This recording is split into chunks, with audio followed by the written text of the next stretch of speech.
It's been 15 years since the decision made by LeBron James. That to me is mind-boggling.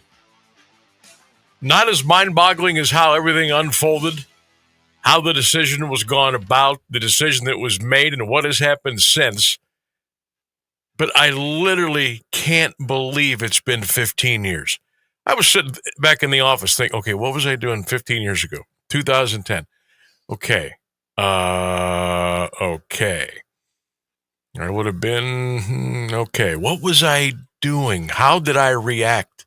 What was going on what was going on in your life, my life, all of our lives 15 years ago today? Think about everything that has happened, whether it's been personal, whether it's been work-related, relationships, jobs, just your outlook on different things. Think how much has changed in our lives in the last 15 years. And it was 15 years ago today that LeBron James went on national TV, sat down across from Jim Gray at the Boys Club, and made his decision and let the world know that he was going to leave the Cleveland Cavaliers and go to play for Miami. 15 years ago. And I know we've talked about it on this date for the past 14 years in some form, fashion, or another. And it just always, you just think back to kind of where you were, how you reacted. But now to me, it's not about that night. It's about where we are today and what has transpired since. You're still going to get the crowd that, went out of their minds. Angry, mad, cursing, swearing, throwing things, acting like they were going to burn a jersey, when in all reality, only maybe 2 people burned one. And you talked about it that night. You talked about it the next day. You talked about it for several weeks. And then the next NBA season rolled around. And then all we could talk about here in Northeast Ohio, oh, wait till he comes back. I can't wait to go give him a piece of my mind. So that happened. There was the return. I was there that night. It was something. It was something to behold. And I remember the viciousness within the arena that night. The buzz and the electricity hours leading in. That was a nationally televised game that night, so I'm pretty sure it was an 8 o'clock start. And I got up there about 6 because I knew. Like I was parked at 6 o'clock. And it was something.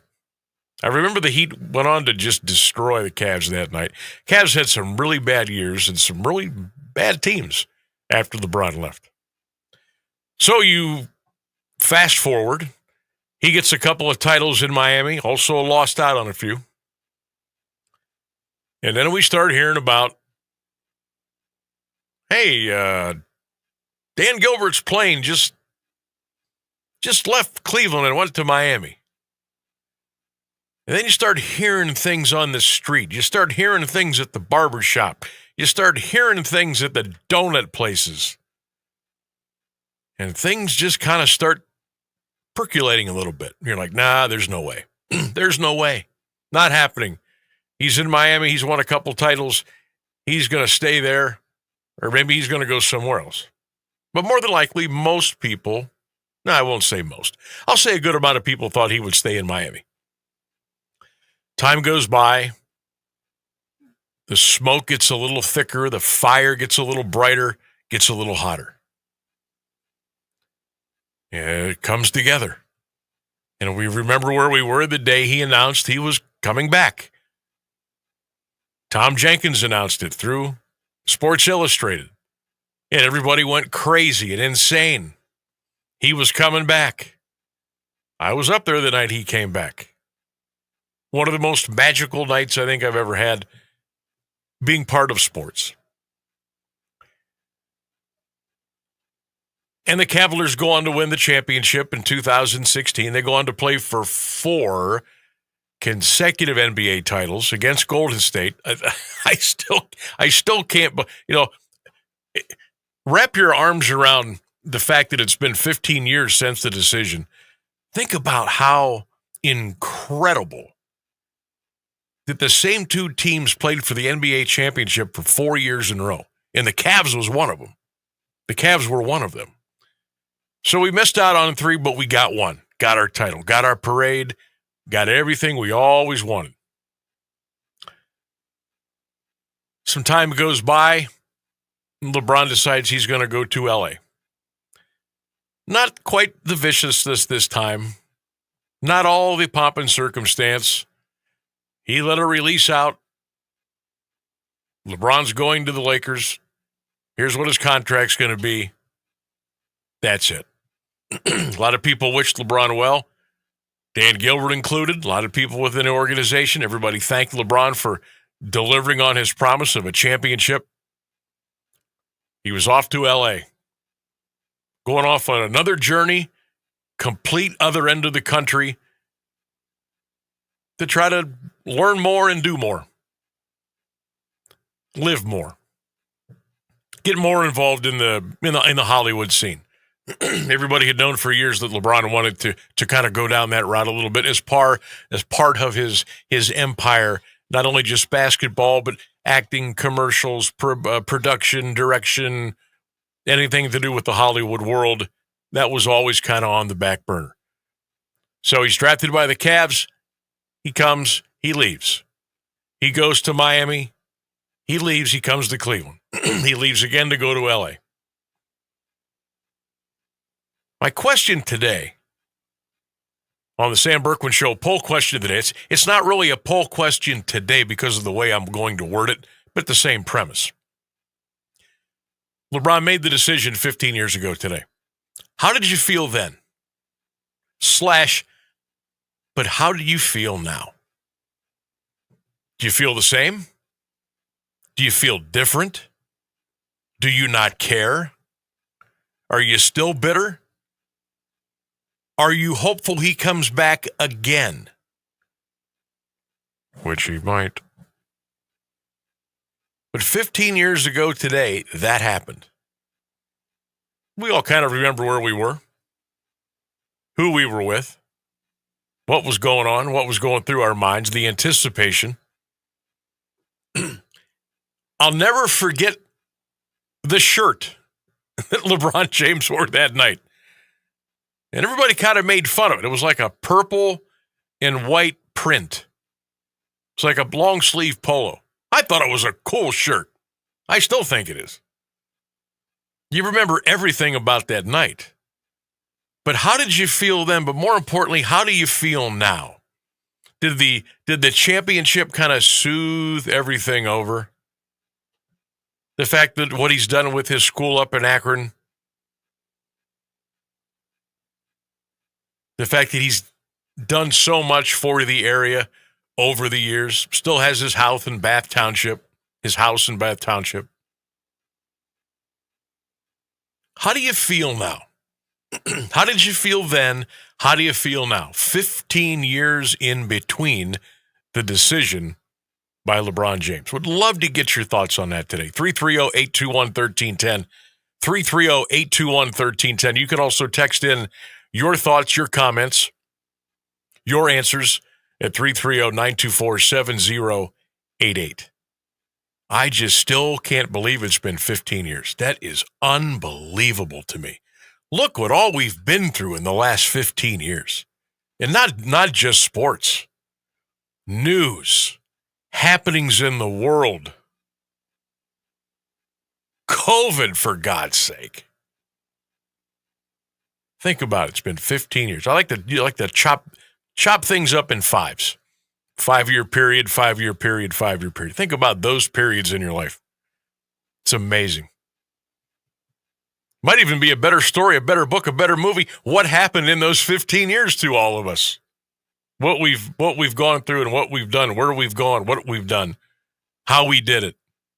Would we change anything that we did the last 15 years? You got to think about that a little bit. But 15 years ago, it was the decision. LeBron left to go to Miami. How'd you feel then? How do you feel now? 330-821-1310. Hey, guess what happened last night? You know what? Mr. Rainsberg, I think we've only used this once since we had to put on the hotkey button. I think we need to fire up the breaking news. I'm feeling it. I am feeling the breaking news right now. It was definitely coming right up. I just had to, Well, the breaking news button, we don't use it very much, so it gets a little lazy. Breaking news, the Cleveland Guardians won a baseball game last night. They beat the Houston Astros. They stopped the 10-game losing streak. And they are now 41-48, still 15.5 behind the Detroit Tigers. Hey, they chopped the half game off the wild card deficit. They're now 7.5 out, I believe, for the third wild card. Maybe it's 6.5, whatever. So, yeah, you heard the home run in the open. The show opened today. Hosey goes deep, and the Guardians held on to beat the Astros. Houston now 55-36.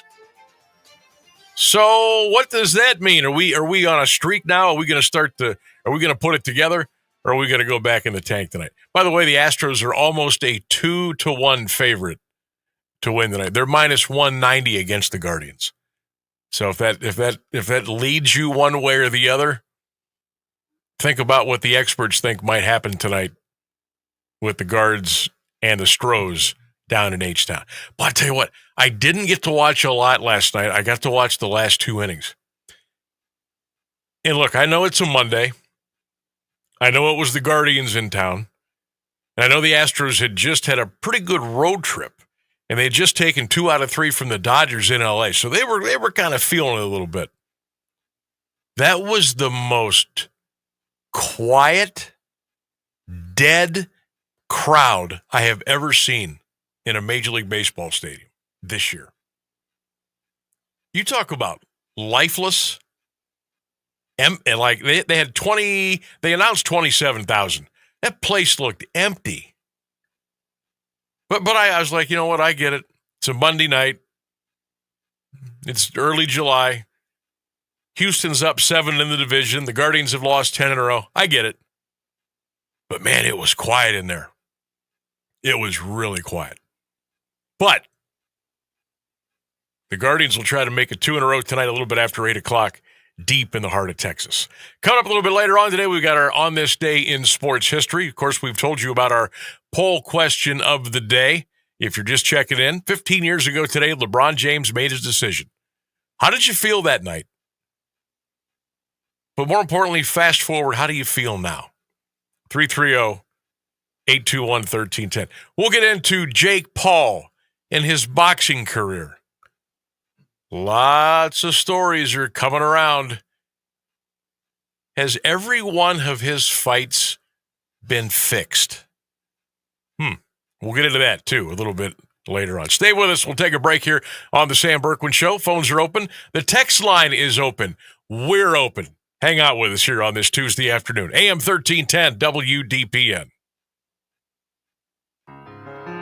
Looking to beautify your home with all the colors of the season? DeHoff's Flowers Greenhouse and Landscaping has 32,000 square feet of greenhouses filled with blooming and beautiful flats of annuals and perennials. So you'll find everything you can imagine and more. Their hanging baskets are overflowing with splendor, plus they have a huge selection of all your favorite hardy vegetable plants. In DeHoff's nursery, you'll find thousands of trees and shrubs on 1.5 acres. And right now, the rhododendrons are blooming beautifully in lush and novel colors. The vibrant blooms of the easy-to-maintain knockout roses will knock you out. DeHoff's decorative bird baths, statues, and pottery will add the perfect accent to your landscape.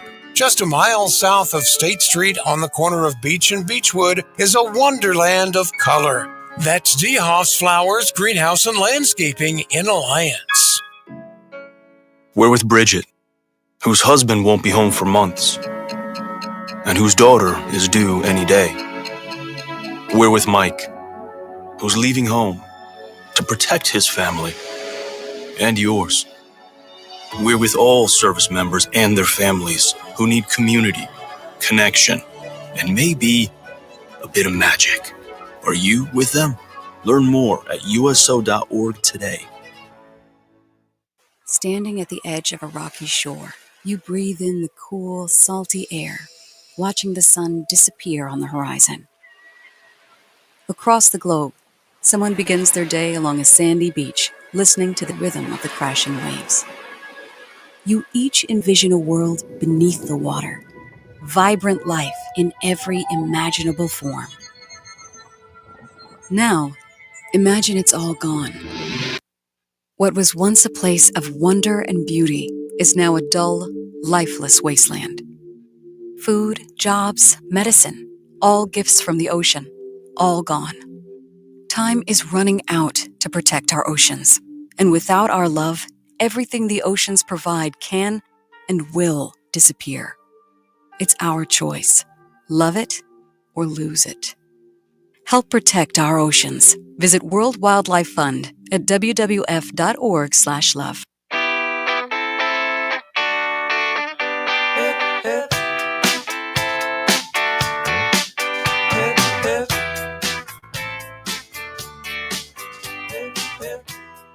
AM 1310 WDPN, the Sam Bourquin Show, back with you. Hey, we're with you till 6 o'clock tonight, so hang out with us on this beautiful day. It's about 79, 80 degrees. The humidity's a little lower today. Nice and a little warm, nice sunshine. Beautiful day to be out and about today. I did it again today, but I took it to a completely new, ridiculous level of I don't know what. Remember a couple of weeks ago, I told you when I drove into work, I got off the wrong exit. I got off at State Street as opposed to Beeson to come into the station. And again, this is what I've been doing now since, when did I start? Was it the end of April? Does that sound right? Like April 22nd, April 28th? Yeah, that sounds right. I think it was the 28th or 29th. So, God, wow. Yeah. So, Monday through Friday, I take the same route to work every day. Leave the house, jump on 55th, take it around to 62, take 62 to Beeson, take a right, go down to Smith, take a left, take a quick right, boom, I'm here. About 27, 28 minutes, at the most a half an hour, but usually a little bit under that. A couple of weeks ago, for whatever reason, I'm in one of those fogs, and I put the signal on. I get off on State Street, and I take a right, and I'm driving down the street, and I look to the left, and I say, oh, there's that fun park. What the hell am I doing over here? This is not where I'm supposed to be. So I go down a couple more streets, pull in one of the businesses, turn around, get back on 62, get off on Beeson, come to work. Folks, I can't, and I'm not making this up, God is my judge.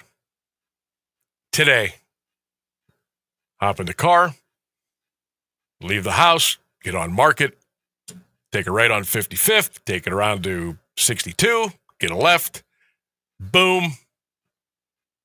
Got some music on in the background. I'm switching around a couple of the satellite music stations.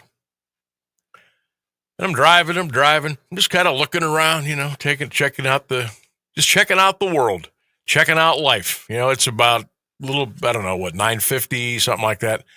Hey, man, another great day. Thankful to be alive. Thank you, guys. This is cool. Driving along. I get about 300, 400 feet away from the State Street exit. Put my turn signal on. Got off on State Street. All right, life is good, man. I take a right. I get on State. Hey, fun park. How you doing? Down there on the left, hey, there's Walmart on the right. Oh, there's A1 Japan. Okay. I'm driving down State Street. Good amount of people on the road. Beautiful day. Just driving along, got the radio on a little bit. I keep going. I go, oh, okay, man, I'm almost there. I'm almost to Mount Union. What? What? I go down to Clark Avenue. Honest to God, I go down to Clark Avenue. I take a left. I pull in the campus. I pull in the parking lot behind the football stadium. Didn't even think twice that I was not supposed to be there. You would think week after week after week, day after day after day, I wouldn't do something like that. But there are times, during the fall and winter, I'm making 2, 3, sometimes 4 stops a week over at Mount Union for football, basketball, whatever. So I pull in, I go, man, there's nobody here. There's like 2 cars because everything's, pretty much shut down. And I'm sitting there in the parking lot. I go, you have got to be bleeping kidding me. I gave it the old, put the car in reverse, pulled out of the Mount Union lot, got back out on State Street, went down, got on the Beeson exit, and came into work. When I walked into work, I said, Keller, you are not going to believe what I did today. He said, what'd you do? I go, I'm not even going to tell you. I said, I may bring it up during the show, but I'm so embarrassed, I'm not even going to tell you what I did. He's like, okay. I went back to the office. I just shook my head. All right, I said, time to get to work. Here we go. Who does that? It's not the first time, and it won't be the last. Like, I literally thought I was going to Mount today, and I did. And when I pulled in, I said, this is not where I'm supposed to be. You idiot. Oh, my God, I need help. I need help. News and weather coming up next year on the Sam Bourquin Show. I'm not going to leave the studio. I might get lost. I'm going to sit right here. We'll be back. 1310 WDPN. Here's the latest news on AM 1310 WDPN. Good afternoon, it's 3:30. In Texas, the search goes on for those missing, including 10 girls and a counselor from Camp Mystic. Here's ABC News Chief National Correspondent Matt Gutman in Kerrville, Texas. Back at Camp Mystic, we're learning more about those victims killed, including 8-year-old twins Hannah and Rebecca Lawrence. Their 14-year-old sister surviving, their grandfather saying they gave joy that can never be forgotten. And 8-year-old Anna Margaret Bellows, her mother thanking the camp's counselors for trying to protect her daughter. Our whole group is so grateful for the counselors who loved our children and protected them until the very end. And overnight vigils across Texas, communities gathering to remember those they lost. The total number of deaths reached at least 104 Monday. President Trump Monday set a 25% tax on goods imported from Japan and South Korea, as well as new tariff rates on a dozen other countries. The president provided notice of the tariffs to begin on August 1st by posting letters on Truth Social that were addressed to the leaders of the various countries. The letters warned them to not retaliate by increasing their own import taxes, or else the Trump administration would further increase import taxes. The higher tariffs could hinder economic growth, if not increase recession risks. There's new U.S. military aid for Ukraine. Here's ABC's Allison Cossack with more. The U.S. will send more weapons to Ukraine. During dinner with Israel's Benjamin Netanyahu last night, President Trump said the U.S. is going to send more weapons because, quote, they have to be able to defend themselves. Last week, the Pentagon announced some weapons shipments were being held back amid concerns about declining stockpiles. The Israeli military says 5 soldiers were killed in an attack in northern Gaza, while health officials in the Palestinian territory say 18 people were killed in Israeli strikes. The bloodshed comes as Israeli Prime Minister Benjamin Netanyahu was visiting the White House for talks with President Trump about a ceasefire plan to pause the Gaza fighting. While there was no announcement of a breakthrough from that meeting, there were signs of progress toward a deal. Killings of the soldiers could add to the pressure on Netanyahu to strike a deal in Israel, where polls have shown widespread support for ending the conflict. For the first time in nearly 20 years, the Transportation Security Administration is supposedly ending its no-shoes policy when going through security. In a memo obtained by ABC News, agents will no longer require passengers to take off their shoes as part of the screening process. The policy started in 2006 after authorities stopped a man who tried to carry a bomb in his shoe. More from ABC's Gio Benitez. We've learned an internal memo to TSA employees this week says that the goal is to roll this out nationwide, but we don't know exactly exactly why this change. It's 80 degrees in Alliance at 3:32. This is WDPN News. I'm Jeff Mears. Now, the Alliance Area Weather Forecast on AM 1310 WDPN. For the afternoon, partly sunny and a high of 83. For the overnight, partly cloudy, cooler, a low of 63. Wednesday, mostly cloudy skies with patchy fog during the morning, a chance of afternoon showers and thunderstorms, a high of 85. That's your AM 1310 WDPN weather. Music and intelligence for your life.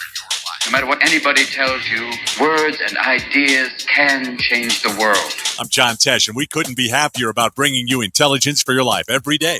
We have a room full of researchers gathering the information and ideas you need to make your life simpler and better, and to make you the smartest person in the room. Join me for Music and Intelligence for Your Life, 10 to 3, Monday through Saturday, only on AM 1310 WDPN. You heard it on the John Tesh Radio Show. Hey Max, you look absolutely dashing in that purple tie. Ready to harness the world? You bet, Daisy. I'm ready as I'll ever be. And might I say, your purple tie really pops with your vest. Thanks. I almost went with a cape, but didn't want to come across as pretentious. Nonsense. Anyone in our line of work should rock a cape. You might be onto something, Max. Phew, so here we go. First day on the job. We've got this, right? Right.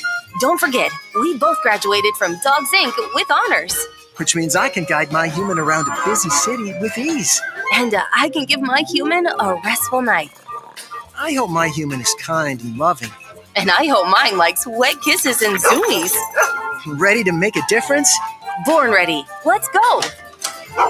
Discover how extraordinary dogs like Daisy and Max change lives at no cost to the recipients.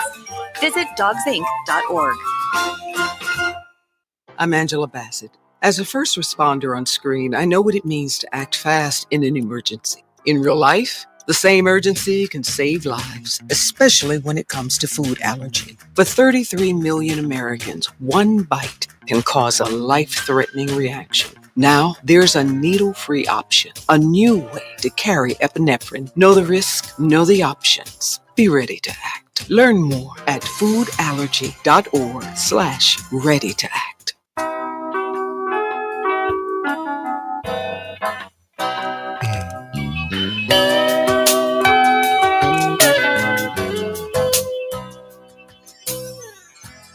All right, I kept my well, I lied. I actually left the studio. I went down the hall. I refilled my Ohio State water bottle, but I knew how to get back. I had to leave a little trail of crumbs from there to the door so I don't forget how to get back in the studio. Welcome back, everybody. AM 1310 WDPN. We're streaming live at AM1310WDPN.com.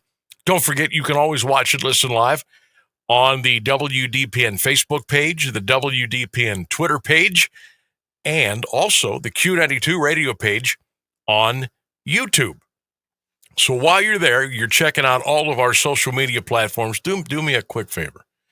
Just go over there and pop that like button. Hit that follow button. Hit that share button. Maybe drop a comment in. Let us know what you're doing, how you're doing today. What you like about the show. What you don't like about the show. I love a little constructive criticism now and then. Not a lot, but, let us know. Check us out. AM 1310 WDPN, the Sam Bourquin Show, Monday through Friday, 3 p.m. until 6 p.m. Sal has already checked in with us here today on the show. Yeah, Sal says he's going to take the Astros at -1.5, and that pays +105. Ooh, he's going to do the run line tonight. So -1.5. All right, Sal. I'm with Sal on that one. I think the Astros big tonight. I have no reason to doubt Sal, so I'll have to give it a shot. Don't doubt Sal. Don't ever doubt him. He knows what's going on. All right, I have to share this with you today. Boy, I don't have enough room up here for all this stuff. I have to move some things around here. You know what? I think later on today I'm going to take a picture of my side of the console here, and just to give you a little idea how much stuff we got going on here. Rainsburg's on the other side. He's got the board. He's got his mic. But you got a couple monitors over there, a couple computers. I'm technically working on 2 computers. 3 phones. Along with the board. one works. And then I'm on this side. I got the camera. I've got my arm mic, which we call in the business. We got the big banner, the big 1310 banner behind us. And I've got like a shelf, and I've got a glass. See, I'm knocking on it, and I put this up where I set my stuff up. Then I'll put like my cheater glasses over here, my marker, my pen. And I'll take a little picture of the studio, let you know how we rock and roll here on 1310 WDPN. But anyhow, so I got here this morning. I told you if you missed it, I completely got off on the wrong exit again today. And not only did I get off on State Street, I drove all the way to the University of Mount Union and pulled into campus and got in the parking lot behind the football stadium. You know, Sam, I could do you one better on that. Better than that? Unfortunately, yes. Okay, good. I love when somebody else screws up. A couple weeks ago, I had to come in here really early for the morning show. And being early and being half asleep, I had to get gas. I went to Sheetz on State Street, and I pulled into the gas pump on the wrong side of the car. And I was like, crap. All right, hold on. So I hopped in the car, drove around to the gas pump, put it in park, got out. I was on the wrong side again. You did the same thing again. That is so Sam Bourquin. I love it. I got it on the third try, thank God. But, man, just put my gas in and left in shame. At least you don't do what I did before. I go in, hey, give me 25 on pump 7. There you go. Have a great day. Thank you. You want to use your card today? Yeah, okay. What's your code? Okay. Go outside, get in the car, drive away. Never put the gas in the car. Done that more than once, too. Oh, no, that's rough. Oh. I don't think I can manage that. So whoever pulled up after me, you're welcome for that $25 of free gas. So I get here today, eventually, and I go back to the office, and there's a manila envelope on my desk. And it's in cursive. And in the middle, it's in black marker. It says Sam Bourquin. And then underneath it says WDPN/Q92. Okay. And then I look up to the top in ink in cursive. It says from Diana Gulling. I'm like, Diana. Didn't we have somebody call here a couple of weeks ago by the name of Diana? And then it hit me. We got into a conversation, and I don't know how it even came up that day. Ryan, you might remember, but I don't. We talked about, the last time did you still use a TV guide? I think it stemmed from, I want to say it stemmed from us talking about landlines. Yes, you're right. You're exactly right. We were talking about, because I was complaining about my wife still insists that we have a landline at home. And so we kind of went down that trail, and then it turned into, TVs didn't used to have remotes, and you had to get up and change it. And then you had the TV guide. And Diana called in to say that she still had a subscription to the TV guide. And I was infatuated with this because I grew up in the era where my grandparents, we didn't have TV guide, but they did. And I just thought it was the cool thing. Such a great thing. Flipping through, looking at all the channels, all the shows. And we also went off on that. That was where I found my first detachable slip to get involved in that scam known as the Columbia House with the CDs and DVDs and, get 13 for a penny and all that nonsense. So anyway, Diana calls in and says, yeah, I still have TV Guide. I was like, well, what's it look like now? Do you get it once a week, once a month? How much does it cost? Does it cover all the channels? And we had a nice little conversation. So I walk in there, I see that envelope. And there's an asterisk down in the left-hand corner that says, per our discussion of a couple of weeks ago, the current TV guide. So I get the manila envelope and I opened it up. And by God, there is a TV guide in there. Not only is it a TV guide, it was the latest issue used from June 16th to July 6th. God bless Diana Gulling. The day that this was no good, she brought it up to the station and delivered it and brought it in for me. That is awesome. I just wanted to shout out her for that. Thank her for her conversation that we had. And she also dropped off the TV guide. Well, I was glued to this thing for about 15 minutes. I was looking at everything. Gordon Ramsay is on the cover, okay? And then it's got a couple other, bullet points. 4th of July's can't miss specials. Mariska Hargitay's Family Secrets from Law and Order SUV. And then I said, well, man, I gotta start reading this thing. And then it gives you the top 20 shows. It tells you about some of the celebrities that had just passed away. Norm, from Cheers, Loretta Schwitt passed away. And I'm just thumbing through this thing like I am now. And there's a couple advertisements, and then it goes to the guide. And I'm like, oh, this is memory lane. Look at this. Every day is color-coded a different color. Like Monday is blue, Tuesday is turquoise, Wednesday is brown, Thursday is purple. And it gives you all the listings for all the channels on that day. And it starts out with ABC, and it's 2 pages per day. And it ends up with WeTV. I was like, how about this? This is really cool. And then obviously there's a subscription ticket in here for the TV Weekly magazine. And it says, yes, send me 1 year of TV Weekly magazine for just $29.95. Here's your order form. Pay by check, pay by credit card. I thought that was kind of a hoot. But yeah, Heidi, thank you for bringing this in. That was really nice of you to do that. But the TV guides, man, how they have changed. This is like the size of a Sports Illustrated, but a little bit smaller, but the same deal. Remember, the TV guides were about half this size, but they were a lot thicker, real small. But yeah, how about that? And I thought, well, heck, while I'm going through this, I might as well look at some of the, what some of the advertisements were, and who's still, trying to reach that audience nowadays with, trying to sell their products and get their revenue going and things like that. It was really cool. So Diana, thank you. I wanted to share that with everybody today. I'm going to put this back over here, and I'm going to go through that again after the show. I'm really going to go through it, see what was going on there. Old TV guide.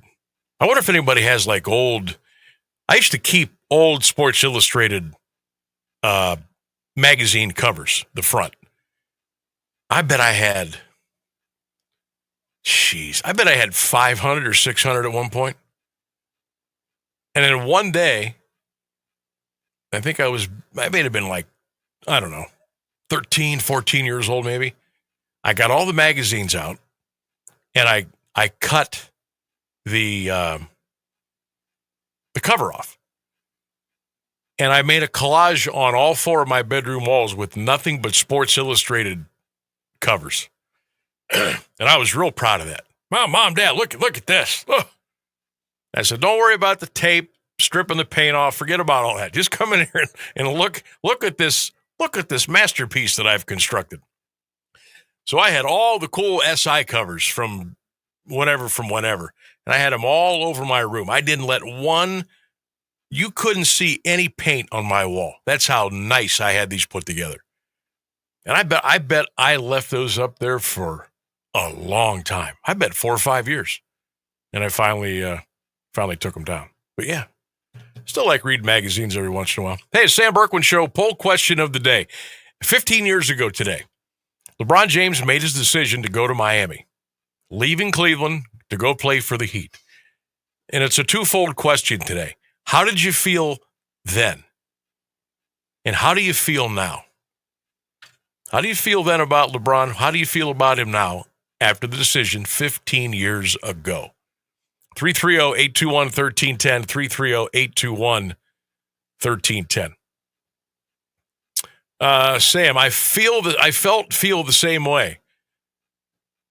If I was 25 and someone backed the Brinks truck up to my house and offered me $1 gazillion to leave Ohio for Florida, I would have been deuces.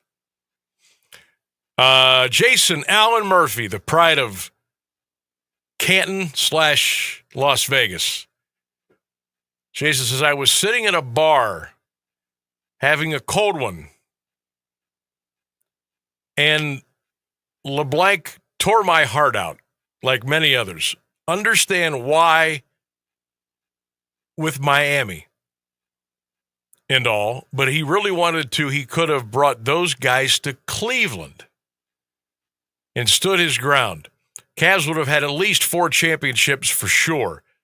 Cleveland fans forgot it all when these 20,000 or the 2016 championship happened, but then he became an even bigger LeBlanc in L.A. I had to change the wording on some of those. Lori says, very disappointed then, but now hopeful for another return as a Cleveland Cavalier.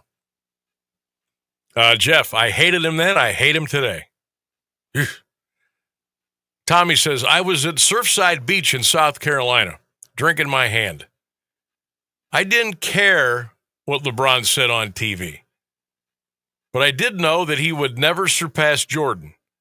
Told us a lot about his character. He probably ended up playing for the Cavs again when he's 57 years old or something else like that. Mike says, I feel he is humbled by it all now and that he is older. Plus, he redeemed himself by winning a pro sports championship for Northeast Ohio. Sam loved the show.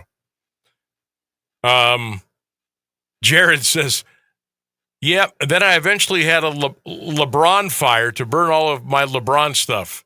Now, well, Art Modell only left once. Steve says, didn't like the decision, but understood. Hated the way he did it, but he made up for it when he came back. We got our title. Let me read one more here before we take a break. Brian Hackathorn. Brian, hope you're doing well. Thanks for listening and commenting. Then he knew he was leaving, still hopeful he wasn't. When I came out, I was, okay, I can't read that. Today, still a little salty about it, but I understand it was a business decision, not a personal one. And I also understand again why he left for a second time. 15 years ago today, how did you feel about the LeBron decision? And how do you feel about it today? 330-821-1310. It's the Sam Bourquin Show. We'll step out. We'll be back. 1310 WDPN. Teachers are dynamic leaders, shaping a new generation. They bring a variety of perspectives from diverse backgrounds, innovating how they teach to prepare students for our fast-changing world. Achieving this takes skill and expertise. They're tireless explorers, creatively discovering a universe of solutions, telling stories, experimenting, inspiring, mentoring, connecting cultures, and connecting with each other, leading by example. Experience the unique joy of helping students thrive. Teaching is a journey that shapes lives. Are you ready to begin? Explore teaching at teach.org, a campaign supported by the U.S. Department of Education, Teach.org, and 1 million teachers of color.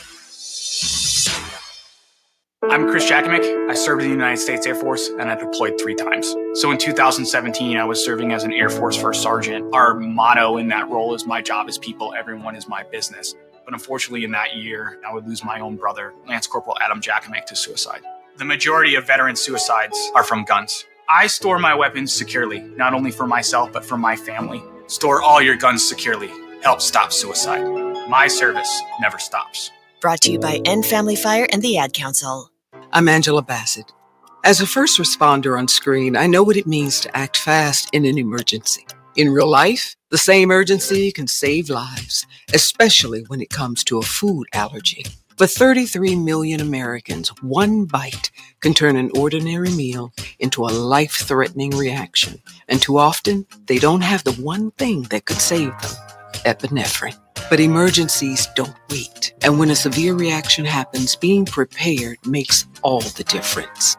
Now, there's a needle-free option, a new way to carry epinephrine that makes it easier than ever to be ready.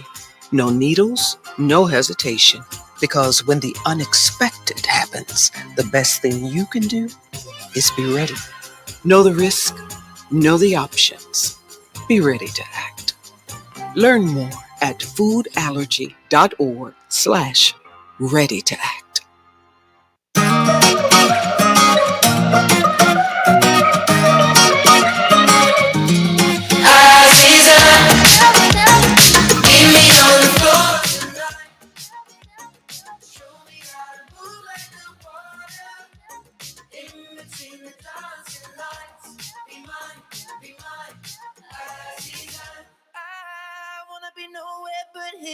Now, we've been talking about LeBron James, and it was 15 years ago today that he made his decision to leave the Cavs and go to Miami. And kind of a dual question today. How did you feel then? How do you feel about the decision today? Great comments coming in on social media. I'm going to get back to those here in a minute. But do you know that 44 days from today, it's the kickoff of the 2025 high school football season?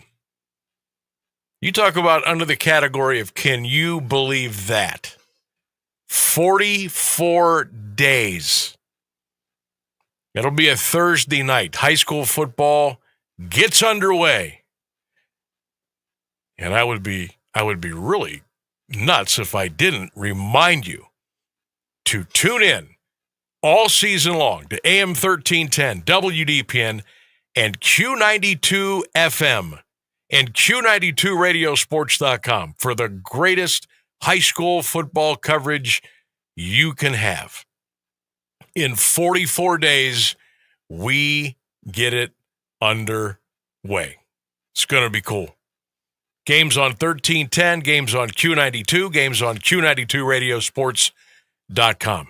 Also, all of the social media platforms are going to be rolling with updates, photos, videos, interviews, scores, schedules, you name it. Make sure you are in with us. 44 days. It's the kickoff for the high school football season, and we are going to have an absolute ball this year. So keep it here, 1310 WDPN, and of course our sister station, Q92, and streaming at Q92radiosports.com. Hey, got word today. I don't know if I'm allowed to mention this, but I guess I will. The St. Harlebus Stark County High School Football Preview Show is coming up over at St. Harlebus, and we are going to be broadcasting our show live that day from 3 until 6 p.m. I'm not sure who all is going to be with me that day as far as our panel, but I'm excited. We're excited. We're going to have 3 hours of nonstop high school football talk. We're going to talk to most, if hopefully all the coaches that come in that day. We'll get you ready for our season, our broadcast schedule, and a whole lot more. So join us that day, St. Harlebus Church at the Crassus Center. We'll be broadcasting live beginning at 3 p.m. for the 2025 Stark County High School Football Preview Show. And I'm looking forward to that. And then Mount Union will start a couple of weeks after that. And we'll be with you on Saturday afternoons from just down the street. And places like Heidelberg and Wilmington and Grove City and all those great places along the land. So we got a great fall of football coming your way. So make sure you keep it right here on 1310 WDPN, and of course, lots going on too with Q92 Sports as well. 44 days. Holy cow. That's unbelievable. We have a call, or should we wait till after the break? He is going to call us back after the break because we got about 30 seconds left. That's true. I just looked at my clock and said, okay, better wrap this up. All right. So we got the news. We got the weather coming up here in just a couple of seconds. 1 hour in, 2 more big hours to go. We got the poll question of the day a little bit later on today in sports history. We'll check in on the Guards and Astros. JakePaul fights, fixed or not. All that and more coming up on the Sam Bourquin Show. Let's hang out. 1310 WDPN. keeping Alliance entertained and informed for over a half a century. AM 1310 WDPN Alliance. ABC News, I'm Michelle Franzen. Uncertainty over tariffs after President Trump sent letters out to more than a dozen countries, extending this week's reciprocal tariff deadline to August 1st. The president suggesting at a cabinet meeting the letter signals the end of talks, not the beginning. A letter means a deal. A lot of people said, we got 200 countries. We can't meet with 200 countries. We have a few trusted people that know what they're doing, that are doing a good job, but you can't do it. You have to do it in a more general way, but it's a very good way. The president also says he plans to impose a 50% tariff on copper. In Texas, the death toll has now risen to 108 following the July 4th flash floods along the Guadalupe River. Crews are still searching for at least 20 that are missing. Sentencing for Sean Diddy Combs now set for October 3rd, a judge announcing that date at a post-conviction hearing. The music mogul was found guilty last week of prostitution-related charges. Defense attorneys dropped calls to expedite sentencing. This is ABC News. What's the best place to shop this summer? Macy's. It's our first ever Star Deals Week. 6 full days of store-wide savings on everything you want. From shorts and swim to fine jewelry, all up to 50% off. Plus, home updates from Hotel Collection, Green Pan, and more, up to 60% off. Not only that, shop Macy's.com for new flash deals every day that everyone will love. No membership required. So don't miss Star Deals Week and Sunday at Macy's. Savings off already reduced prices. Exclusions apply. Oh, I love this scene. Yeah, man. I bet we could pull off a street race like this. Dude, totally. Hey, this is just a movie, right? Whoa, what? You try this in real life, you could kill someone, or even yourself. Life's not like the movies. Avoid a life-changing consequence and slow down, because this is one disaster you can't outrun. Speeding catches up with you. A message presented by NHTSA. Now, the latest Alliance area news from Jeff Mears on AM 1310 WDPN. Good afternoon, it's 4:02. Alliance City Council has approved a tax break for Robertson Heating Supply under the Community Reinvestment Area Agreement passed Monday. The company will be exempt from property taxes for 15 years. Robertson plans to build a 93,000 square foot distribution facility on a vacant parcel on West Main Street. The $21 million project will begin in March 2026 with completion by March 2027. It's expected to create 20 full-time and 5 part-time positions. Council also passed an ordinance to advertise for bids for the removal of exceptional quality biosolids from the wastewater treatment plant for land use. The cost is not to exceed $400,000. Lawmakers approved an ordinance to purchase new replacement equipment for the water distribution department through cooperative purchasing or by advertising for bids. Louisville City Council Monday approved placement of a charter amendment issue on the November 4th ballot. WDPN's David Schurer reports. The original charter, which formed a council-manager government and approved by voters on October 4, 1960, has undergone amendments in 1980, 84, 1993, and 99, and 2020. This new review produced amendments and was presented to Council Monday and includes provisions to publish by newspaper on the city's website and in a location within City Hall of all proposed ordinances. It also removes the provision requiring the city managers to reside in the city in order to conform with state law. Council also approved an amendment to the water tower contract to move the Reno Road tower cleaning from 2027 to this year and revise the appropriations budget to fund the process. The Columbiana County Grand Jury will consider issuing an indictment for a Knox Township man accused of possessing child pornography. The case of 37-year-old Joseph Sabella was bound over Monday after he waived his right to a preliminary hearing in county municipal court. He is charged with pandering obscenity involving a minor and illegal use of a minor in nudity-oriented material or performance. Sabella is a chaplain at Alliance Community Hospital. On July 2nd, he was arrested at his Stanley Drive home by the Mahoning Valley Human Trafficking Task Force. A search reportedly turned up thousands of images of children taking part in sex acts or in states of nudity. Sabella is on paid leave. He is free after posting $50,000 bond. Norfolk Southern wants a federal judge to dismiss claims made by the East Palestine School District in a lawsuit resulting from the 2023 train derailment. In a motion filed last week, the railroad says many of the district's demands for compensation are unfounded or have no legal standing. The suit filed in April accuses Norfolk Southern of not fully reimbursing emergency response costs and failing to keep promises for major community projects. The railroad argues it provided multifaceted support to the district, including over $1 million in donations and reimbursements for expenses including track repairs and parking lot damage. It also disputes the district's allegations of lost tax revenue and declining enrollment due to the derailment. The trial of a man accused in a Wellsville murder remains scheduled for September 23rd. Defense attorneys for 34-year-old Gino Wall of Steubenville appeared for an interim status conference in Columbiana County Common Pleas Court Monday. A final status hearing is slated for September 5th. Wall is charged with aggravated murder in the September 2024 slaying of 30-year-old Robert Heron of East Liverpool. He was found shot to death behind a garage on 10th Street. Wall remains jailed on $1 million bond. A co-defendant, 41-year-old Brandon Kessler of Wellsville, is charged with obstructing justice. He allegedly lied to police investigating Heron's murder. A man is recovering from injuries sustained in a stabbing on Youngstown's east side. Around 5:30 Friday afternoon, police responded to a gas station in the 1300 block of McGuffey Road. They found a man with a stab wound. Officers provided medical treatment until the victim was taken to St. Elizabeth Health Center. The incident is under investigation.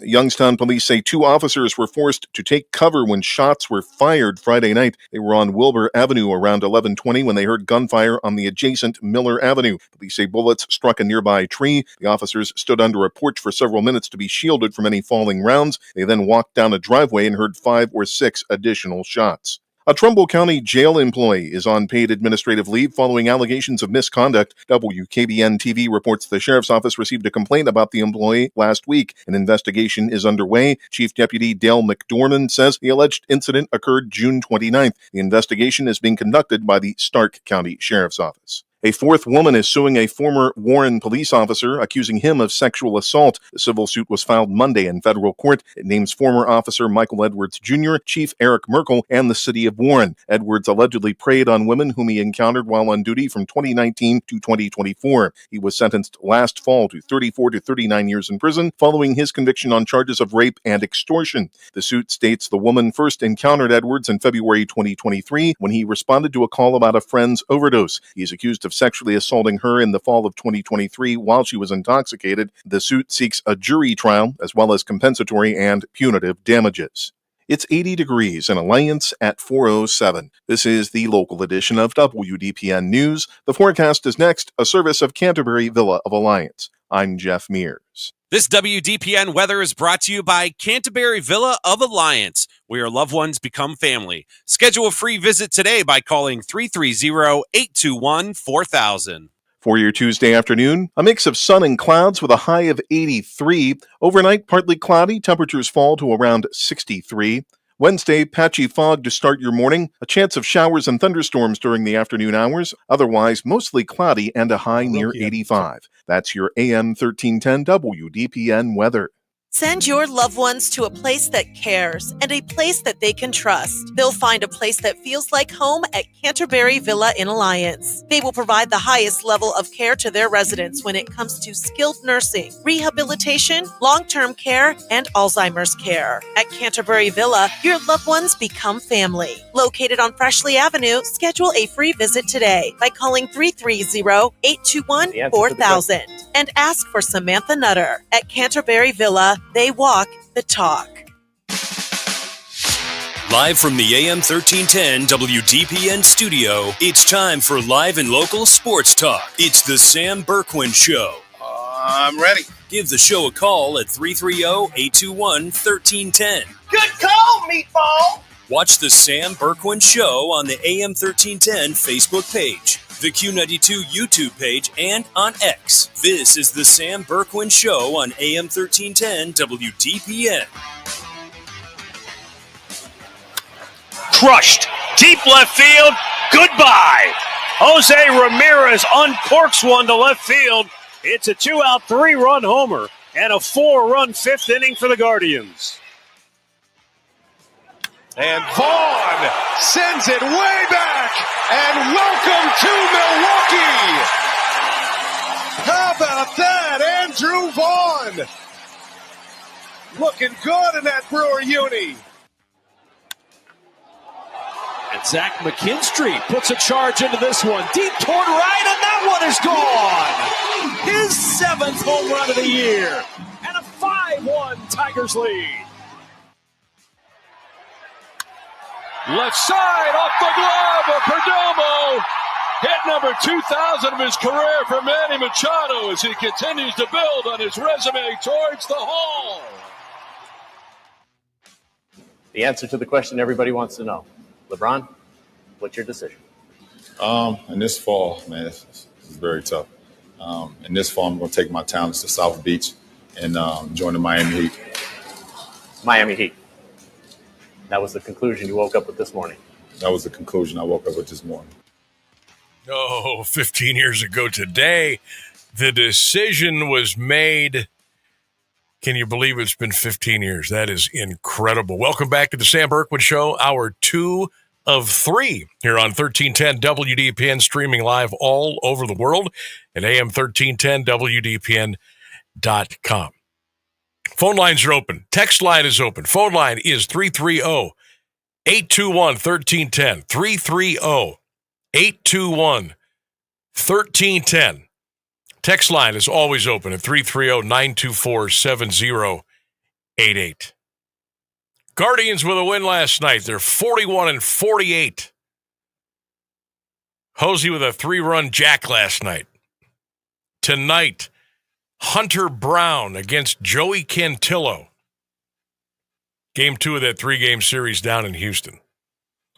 The odds makers are telling you that they really believe that the Houston Astros are going to punish the Cleveland Guardians tonight. The Astros are now minus 200.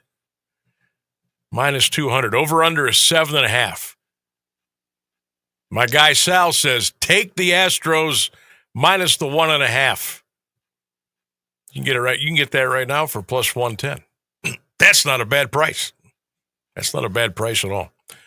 The Guardians, as we mentioned, 41-48. The Stros are 55-36. Cleveland 1-9 in their last 10. Astros are 7-3 in their last 10.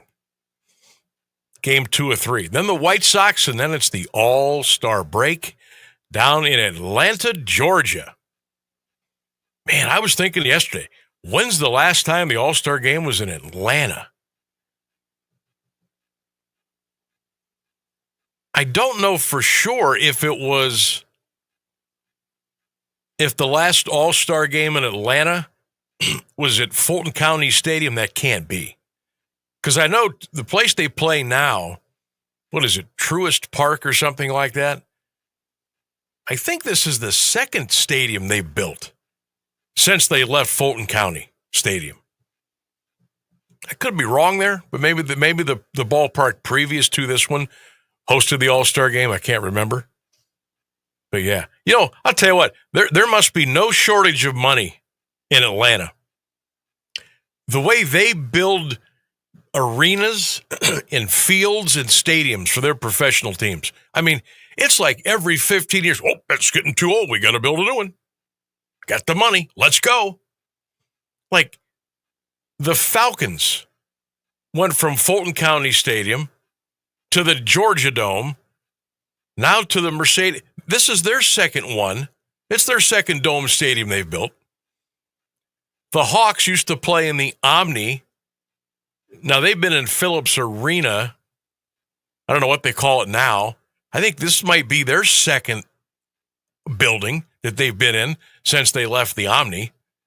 And then the Braves, this is their second stadium they've been in since they left Fulton County. Remember the Braves and the Falcons, it was a multi-purpose stadium, sort of. Like it was grass. Like it was back in the old days when the NFL season would start, you still had the dirt infield in the baselines, in the pitching mound, on the football field.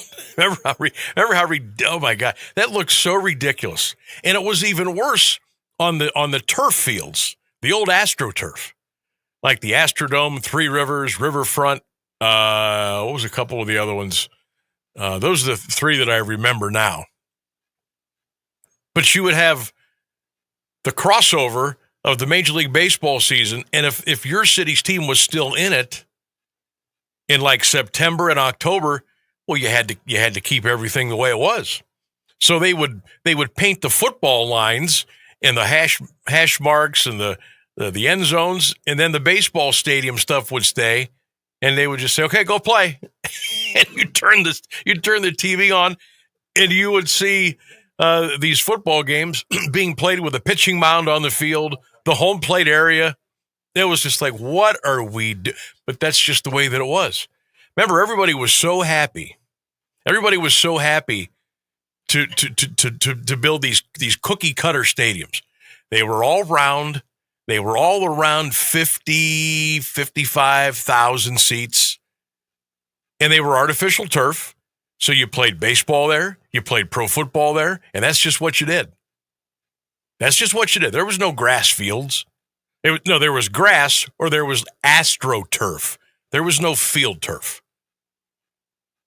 Go back and look at the old, you get on YouTube and you can see this stuff anytime you want. Go back and watch some of the old Oakland Raider football games in the 80s and 90s. The A's were still playing baseball. And what a mess. Baltimore Orioles and the Baltimore Colts used to play at Memorial Stadium. They used to run into the same issue. Municipal, how can I forget about that? Of course, the Indians weren't really playing deep into September back then, but there was always a couple of preseason games. There was still dirt on the field, and then they'd have to sod it, and then maybe by halfway through the year, it looked like a football field again. Think how far we have come as far as that's concerned. That just blows my mind still to this day. 330-821-1310, 330-821-1310. Before we jump to the phone here, our question of the day, poll question of the day. It's been 15 years to the day LeBron James made his decision to leave Cleveland and go to Miami. It's a twofold question today. I'm going to make you work a little extra hard. How did you feel then? But more importantly, how do you feel today? LeBron's decision. How did you feel then? How do you feel right now? 330-821-1310. Let's go to the phones here on the Sam Bourquin Show. Good afternoon. Who's this? This is Tom and Sam. What's going on, my brother? Hello, Tom. How's your Tuesday? Well, I'm just sitting here looking like this, Sam. I love it. What's on your mind today, partner? Well, I want to answer your question first. I felt like he had a decision he had to make, and he wanted to win a championship because I wanted to think back then that he wanted to be remembered.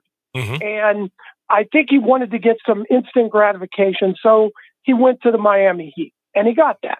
I think they probably could have laid off that we're going to win 5-10 championships. Oh, yeah, I remember that. I think the guy did what he had to do.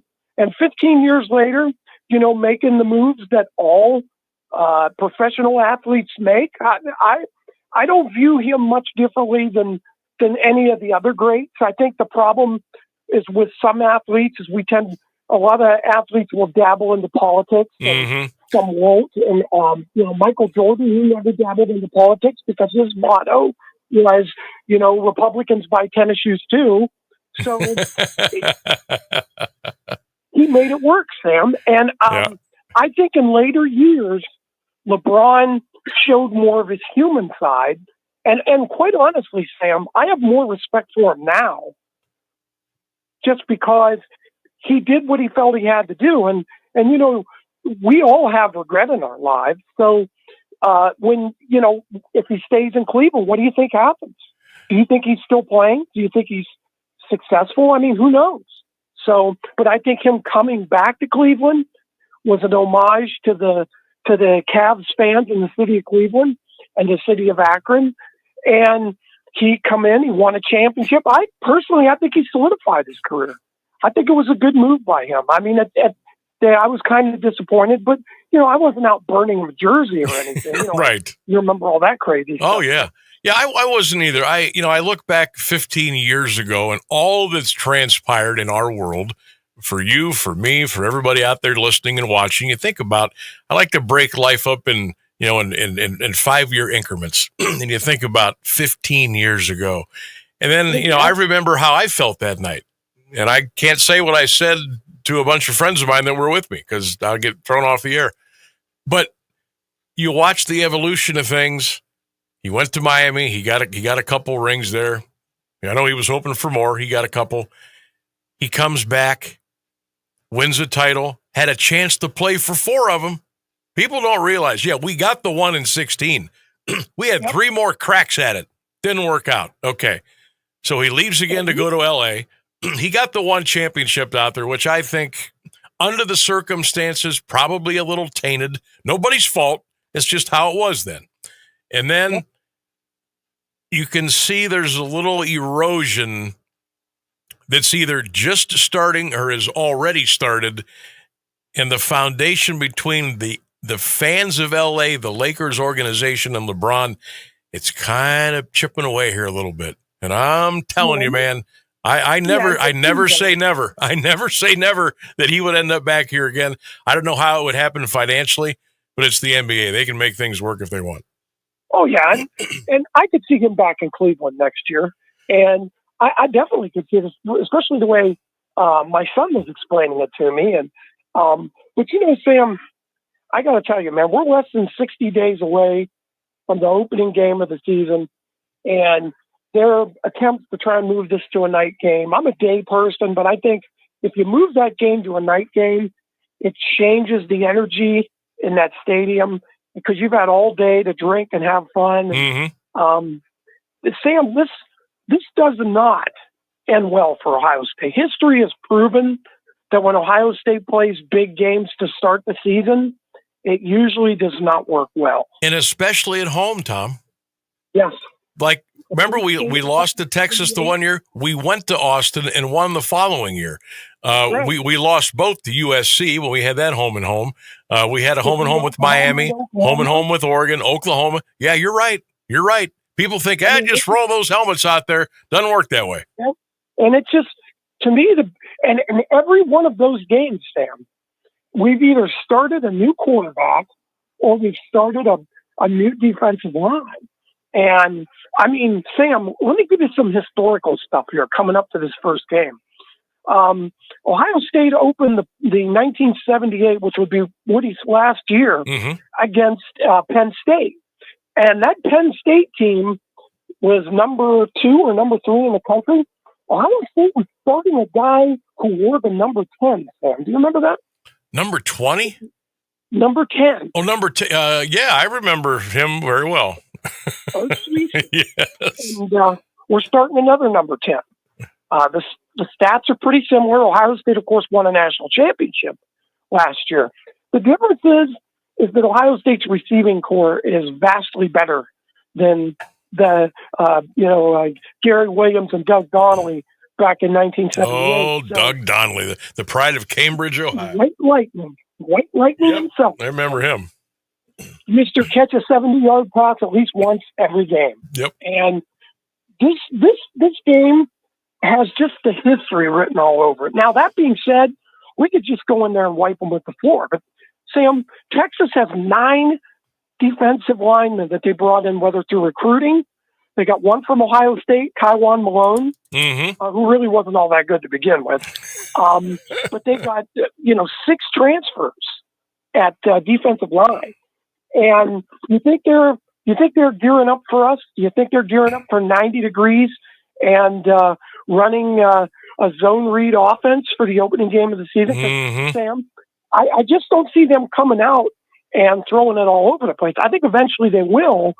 But I look at this with the 2 running backs they got, this kid out of West Virginia and James Peoples, who I think is going to be a fabulous running back. He kind of reminds me a little of J.K. Dobbins. This could go one of 2 ways, Sam. I mean, we could see Ohio State on a run here of national championships, or we could see what we usually see. And that, it's hard to say. They could lose that opener, which I fully expect them to, Sam. I expect them to go on a big winning streak. Now, you got games at Washington, which we, historically have not done well. Illinois, we haven't lost at Illinois since 1991. and Wisconsin, where we haven't lost since 2010. But these are three important road games that Ohio State will be on in the month of October. So, Sam, this is a tough year. It's going to be a tough season. They got some easy games, but this is what you should expect now.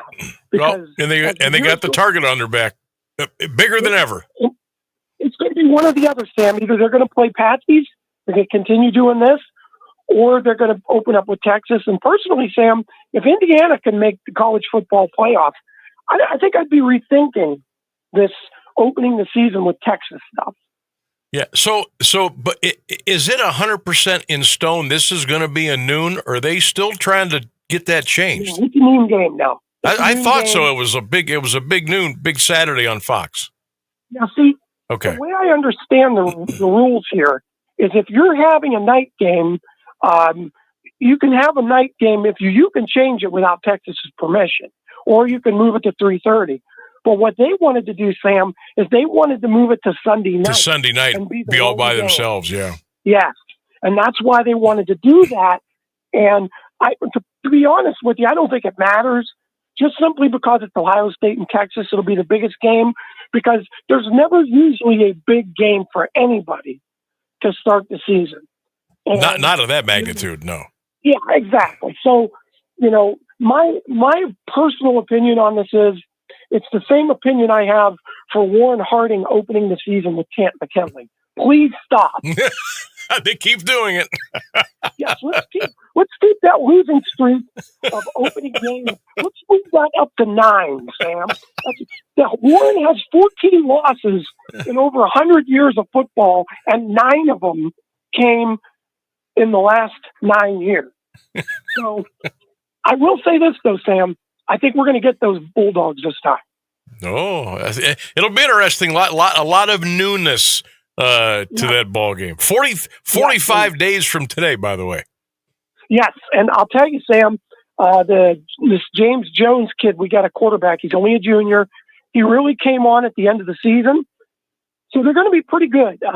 Offensive line returns a lot of players. They got some playmakers at wide out. But after losing 5 straight seasons to McKinley, 6 would be the record, like 10 for Maslin. No. I think you're going to take the next step this year, Sam. I think this is a 9-win team under Matt Richardson, and this, in my opinion, is the most players Warren's had go out for football since 2016. We should have 80 kids this year. No, good for them. I'm glad to hear the numbers are up. I am. I think it's really. I could go off on a tangent, but I like it when Warren Harding is good. I like it when Moeller is good. I like it when McKinley and Maslin are good. I like the football tradition-rich schools to always be good. I'm glad to hear that. That'll be something to keep an eye on. I got a trivia question for you before we go. Sure. When was the last time the Warren Harding Panthers or the Warren Harding Raiders played the Alliance Aviators? Oh boy. In regular season? Yes. Okay, this is going to be a complete crapshoot on my part. I am going to go with God. You know what? I'm just going to say 85. I have no idea. 1979. It was the second game of the 1979 season. Warren Harding beat Alliance 9-7. Was that over here or up over there? It was in Warren. It was in Molotov? Okay. Yep. And the last time Warren Western Reserve played Alliance in football was 1989. They beat them 21-0. Wow. 79. That was a big team that year, too. That was a Myron Elsie. Oh, my gosh. Yes. Run all over everybody offense. Yep. He was a beast, man. Myron Elsie was an absolute beast. Oh, you God. can see what he looks like now, Sam. Bigger? Yes. I think he ate a keg yesterday. Oh, but don't tell him I told him. I won't, because Byron's a bad dude. All right. Hey, Tom, I appreciate the call. Thank you. Oh, that's funny. I'll catch you next week. There he goes, Tom. The know-all of Ohio State He's a diehard Warren Harding football fan, but he dabbles over here in Stark County. I love our conversations. Really do. Yeah, high school football coming up. 44 days until the first kickoff. That's on Thursday night, but really 45 days until we really get rolling. As I mentioned before, make sure you keep us in your plans for high school football. AM 1310, WDPN, Q92, Q92radiosports.com. We're going to be with you all season long. Radio, social media, Facebook, Instagram, YouTube, you name it. High school football, we've got you covered coming up here in 2025. All right, news and weather coming up here in just a minute on 1310 WDPN. The Sam Bourquin Show rolls on.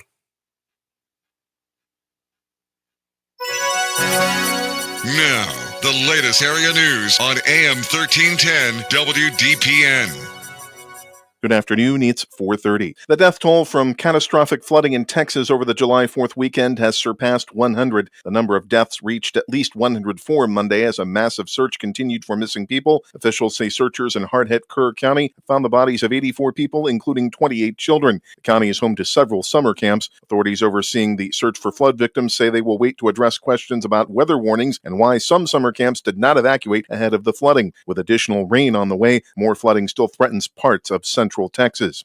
ABC's Jim Ryan is alongside the Guadalupe River in Kerrville. Teams have been making steady progress getting through those gymnasium-sized piles of debris, but officials at this point say that the hope of finding survivors is dimming. And as this shifts towards a recovery effort and as Texas begins to grieve, the White House announcing that President Trump is scheduled to make a visit here on Friday. President Trump says the U.S. will have to send more weapons to Ukraine just days after ordering a pause in critical weapons deliveries to Kyiv. The comments from Trump appear to be an abrupt change in posture. The Pentagon announced last week that it would hold back delivering to Ukraine some air defense missiles, precision-guided artillery, and other weapons. U.S. officials said the Defense Department was concerned that its own stockpiles have declined too much. Meanwhile, officials said Monday that Russian attacks on Ukraine killed at least 11 civilians and injured more than 80 others, including 7 children. Israeli Prime Minister Benjamin Netanyahu announced that he is nominating President Trump for the Nobel Peace Prize just prior to their dinner meeting at the White House Monday night. ABC News chief international correspondent James Longman reports from Tel Aviv for ABC's Start Here podcast. He details the proposed ceasefire agreement in Gaza that many hope will follow the president's meeting with the Israeli leader. The two sides are closer than they've been for some months. Both the Israelis and Hamas have said that they want a deal, and they have both got the negotiating teams right now in Doha trying to find a way forward. This agreement, we're told, would be a 60-day pause in the fight, and that would allow for at least 10 of the living hostages to be released. U.S. military troops and federal immigration officers made a brief but mighty show of force at MacArthur Park in Los Angeles. It was unclear if any arrests were made Monday before the National Guard soldiers and immigration agents left, but their appearance baffled local officials and shook up an area dubbed the Ellis Island of the West Coast. Governor Gavin Newsom called it a political stunt and spectacle meant to intimidate the city's immigrant communities. The Department of Homeland Security says it does not discuss its operations and declined to comment. It's 80 degrees in Alliance at 4:32. This is WDPN News. I'm Jeff Mears. Here's the latest forecast on AM 1310 WDPN. For your Tuesday afternoon, partly sunny skies and a high near 83. Some clouds will float by during the overnight, a low dipping to 63. Wednesday, patchy fog to start off the morning, a chance of afternoon showers and thunderstorms, otherwise mostly cloudy with a high of 85. That's your AM 1310 WDPN weather. When something happens to your car, you might say, "Ugh, come on. Seriously? This is so extra." But what you could say is, like a good neighbor, State Farm is there. Your local State Farm agent is available when and where you need them, online, over the phone, or even in person. State Farm agents are here to answer your questions and help you file your claim. This is so extra. Get someone who can actually help. Contact State Farm agent Rich Plack today. Looking for something fun to do this summer? Come out to Copeland Oaks for our annual Classic Cruisin' on Sunday, July 27th. Gates open at 10 a.m. with registration until 1. Enjoy free food, music, and lots of fun. Join us Sunday afternoon, July 27th for the Cruisin' on the Copeland Oaks Retirement Campus, just off Route 62 near Sebring. $5 registration for classic vehicles. All proceeds benefiting a local charity. Dash plaques and trophies will be awarded for classic cars. Copeland Oaks, family fun.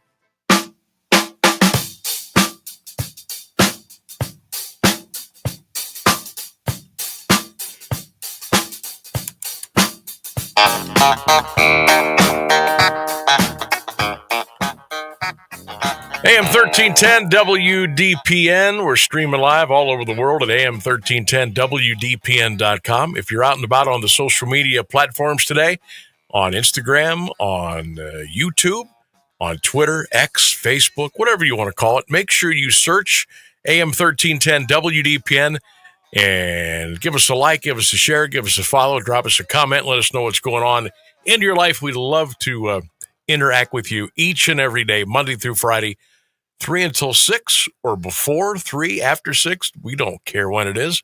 We just love to interact with you. Thank you for being a big part of our day, and hopefully we are a big part of your day as well. All right, 330-821-1310 is our number. You can text 330-924-7088. Rainsburg had mentioned a comment that was left about the yellow line.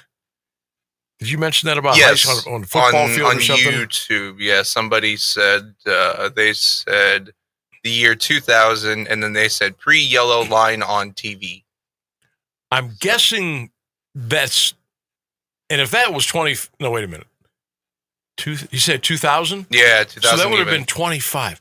Have we been using the first down yellow line on TV? Has that been 25 years? I think that's what the our listener is referring to. I could see that because that's yeah, that sounds about right. Does that sound about right? Based on like the way graphic technology advanced between the 80s and 90s, I could see that because it's live editing, so I wouldn't imagine that was there in the 90s. Very, very iffy in the 90s. I remember when it first came out, I was annoyed. I said, I don't like that on there. I don't like that. Anything is a distraction for me. But that was a distraction. Like the Fox box that they use on baseball on TV. I really hate that. I really hate that. They'll never get rid of it, but I hate it. But I can't believe it's been 25 years since the first down line appeared on football telecast. Wow. That just means one thing. Time is going by really, really fast. Really, really fast. Buck chimes in today. He says, Sam, it's a little bit early, but I want your Stark County High School football top 5, and then give me a sleeper team.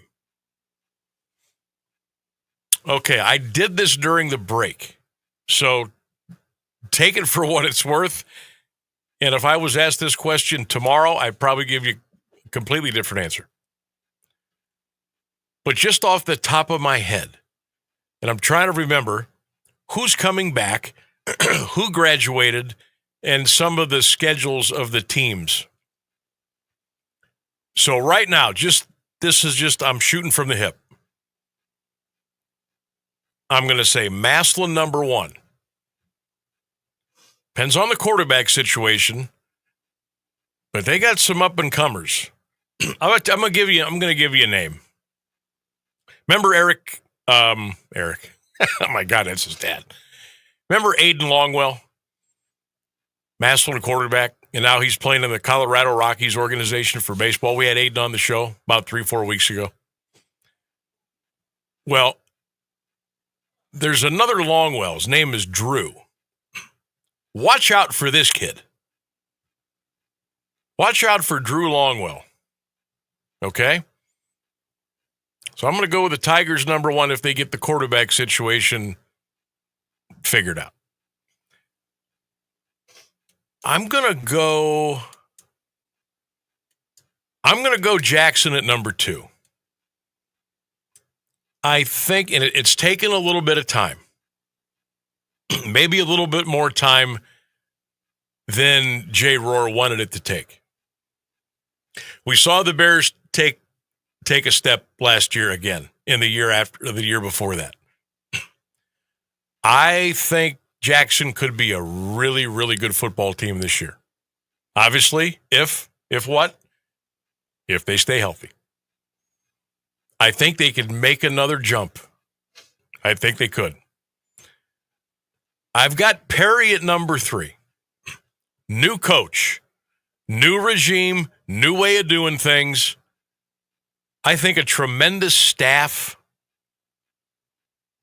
I think kids that were walking the halls the last several years that didn't come out to play, I think they're coming out now to play for Coach Spencer Leno. Keep your eyes on Perry.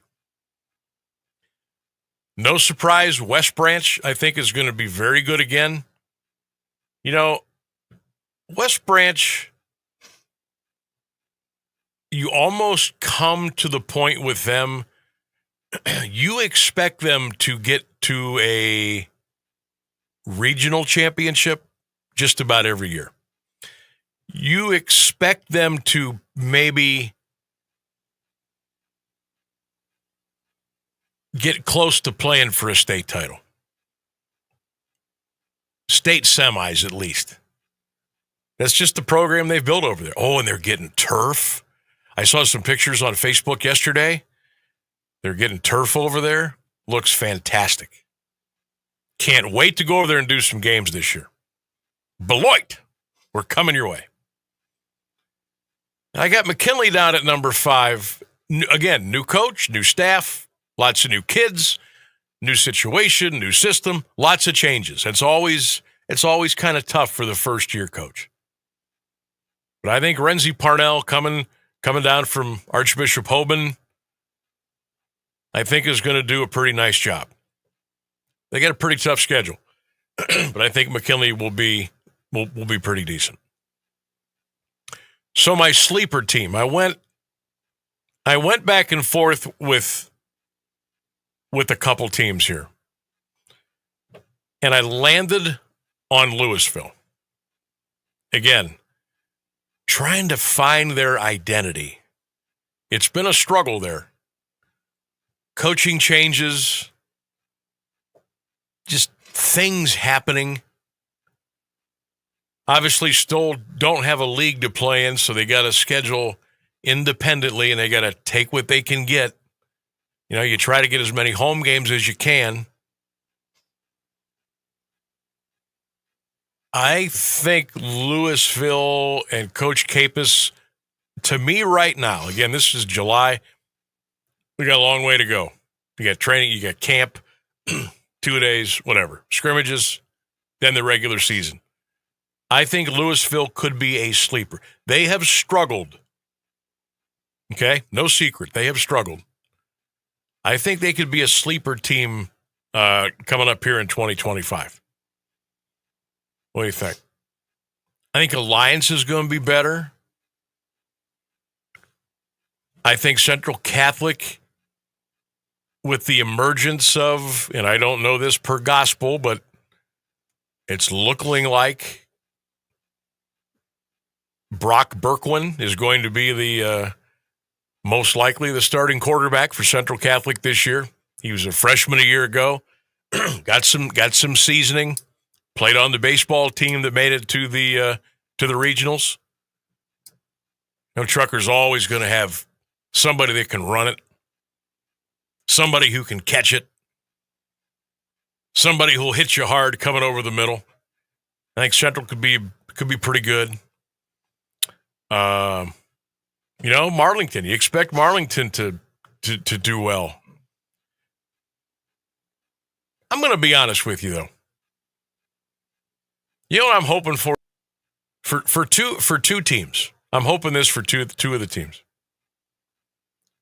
St. Thomas Aquinas and Minerva. Get it going again. I think Kevin Henderson is starting his third year at St. Tom. They've struggled. They have. He knows it. They know it. I want to see them take some strides this year. I want to see them get some wins. You know, if St. Tom could grab 3-4 wins this year, that would be phenomenal. Get a little something going with the program again. You know, people forget, man, they got a state title. Almost had 2. I know it was a long time ago, but still. They knew how to do it then. I know things are different now. But I'd love to see St. Thomas start to win some games. And I would love to see Minerva get back into it again. You talk about a struggle for a football program. They've had some trying times. I'll just put it that way. But Zach Slates now is the new head coach. Brought some guys over from Perry. Again, I think Zach will get some guys that were walking the halls and didn't play the last couple of years. I think they'll come out and play for him. Get the pride back in Minerva football. I'd love to see them rip off 3-4 wins. And you could say, oh, what's 3 or 4 wins? Hey, when you haven't won any, or you've only won 1 over the last 3 or 4 years, 3 or 4 wins in 1 year is a big deal. That's my biggest wish of the year for St. Thomas and Minerva to go out there and try to pick up 3 or 4 wins this year. Get a little pride back in the program. Get a little excitement back in the program. Get a little talk back in the school, back in the hallways. Get the people to come out to the stadium and watch them play again. Now, I mentioned St. Thomas has a state championship. Minerva, back in the day, and I know it was a while ago. Remember when Lynn Mullen was coaching on the sidelines at Minerva? You couldn't get a ticket to Heinz Stadium. You couldn't get in. 9-1, 8-2, 9-1, 10-0. Every single year. What a powerhouse Minerva was. Who was the running back? Doggone it, I knew I should have wrote this down. Who was the running back for Minerva for 2 or 3 years in a row? I think they went 9-1 or 10-0. And I think they just missed the playoffs like each of those years. Of course, you had to really get yourself in the playoffs. Leon Powell, that's his name. Oh, my God. Anybody remember watching Leon Powell run the ball for Minerva back then? You want to talk about instant excitement. That guy was off the charts, and he wasn't that big. He was stocky. He was like 5'9", but he was like 200 pounds. Legs were like sequoia tree trunks, and he'd just run over you, run through you. Minerva had some bullish offensive lines back then. They just lined up and said, here we come, sucker. Stop us. They weren't throwing the ball over the yard, 5 wide, all that stuff. They were getting up to the line and saying, hey, we're giving the ball to Leon. Let's see if you can stop him. And they couldn't. Minerva was so good. They were so good. And they just fell on hard times. And I can't quite put my finger on it. Was it the population of the town? I don't think Minerva's lost that many people. Maybe some jobs, went away. Families just moved out. Maybe kids just didn't want to play football anymore. Remember, Minerva also, under Rich Hart with the basketball program, had a great run too. It seemed like they were always coming over to the field house and playing for a district championship. Guys like Blair Bowman and Andre Norman. Coach Rich Hart, one of the best to ever do it. Buck texted in to say Leon Powell was Starr County Player of the Year in 85 or 86. Yep. I remember that now. Thank you, Buck. Of course, Buck would remember that because who was Louisville's number one rival then? Minerva. Week 10, man. Minerva, Louisville. Leopard Stadium, Heinz Field. The big rivalry game. Obviously, that's gone away. Leon Powell. I wonder if there's any YouTube clips of Leon Powell. I haven't, if they're out there, I haven't seen them. But I'm going to look some of those up here after the show. Do yourself a favor. Go to YouTube and just type in Leon Powell, running back, Minerva, 1985. See if something pops up. Or if anybody knows where I can get my hands on some Minerva football film or footage from back in that day, reach out and let me know or let us know. You couldn't get into Heinz Field. People were scalping tickets outside. If I told you that today, people would laugh at me. Folks, you couldn't get in. It didn't matter who they were playing. Didn't matter what conference they were in. There was a line on Route 30 just to get into the stadium. It was unbelievable. But that's one of my wishes for this high school football season. Minerva and St. Thomas, get things cracking again. Turn it around. Get some wins. Get a little excitement back in the program. I think that'd be good for everybody. We're going to take a break. 10 minutes. Oh, oops. Hey, before we go, I do want to mention that Doug on YouTube commented again. He was the one who originally mentioned the yellow line. Okay. He said, I stand corrected, 2000 for the AS game and 1998 for the yellow line. Okay, repeat that again. He said 2000 for the AS game and 1998 for the yellow line. So I'm thinking he meant I think he means the yellow line was instituted in 98. Oh my gosh. Okay, so the yellow line in 98 and the AS game, is he speaking about the All-Star game? Maybe. But I don't know what was he talking about? Yeah, I'm not sure. I read the comment as it was presented to me, Sam. All right, Doug, comment back. I'm a little lost, but I want to give you your just due there. 2000 for the AS game, 1998 for the yellow line. I'm looking at it right now on YouTube. Doug Prosperi, my guy. I know Doug knows what he's talking about. But I'm gonna reach out as I am now and saying, Doug, help me out. Throw me another bone there so I can get that right, because I want to be correct as you taking the time to comment. We appreciate it, and we want to make sure we got the right stuff out there. So 98 was the yellow line. That's interesting. So it's been 27 years now. We've had that yellow line, the first down line on TV, to tell us where the first down was. That's unbelievable. That's darn right scary. It really is. All right, 9 minutes till the top of the hour. Phones are open, 330-821-1310. You can text us at 330-924-7088. You can also drop comments on our Q92 radio page on YouTube, just like Doug Prosperi did. We'll be back with more on the Sam Bourquin Show. Stay with us, 1310 WDPN.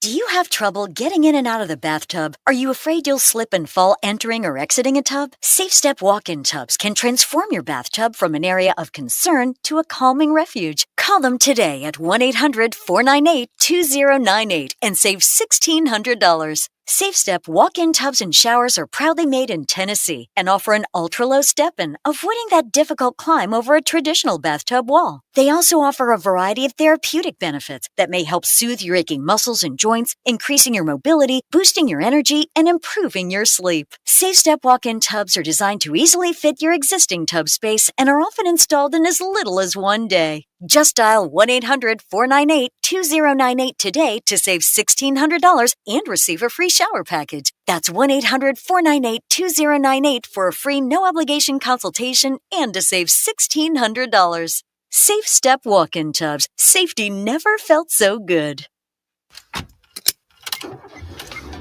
Mama, what does the chicken say? Dog. Cat. Giraffe. Giraffe, really? Giraffe. Giraffe. You're not going to get it all right. Just make sure you nail the big stuff, like making sure your kids are buckled correctly in the right seat for their age and size. Get it right. Visit NHTSA.gov/the right seat. Brought to you by the National Highway Traffic Safety Administration and the Ad Council. Standing at the edge of a rocky shore, you breathe in the cool, salty air, watching the sun disappear on the horizon. Across the globe, someone begins their day along a sandy beach, listening to the rhythm of the crashing waves. You each envision a world beneath the water, vibrant life in every imaginable form.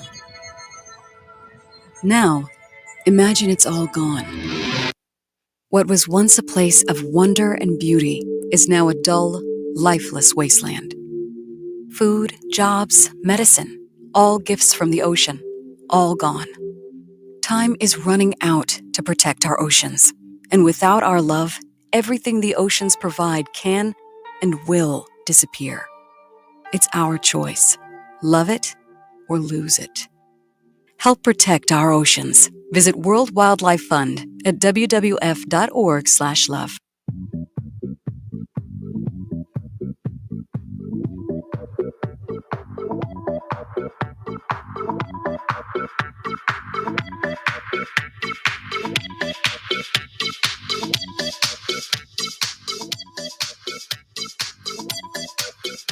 Hey, if you want to get on board and advertise with us here on AM 1310 WDPN, get your message out, get your cash registers bursting.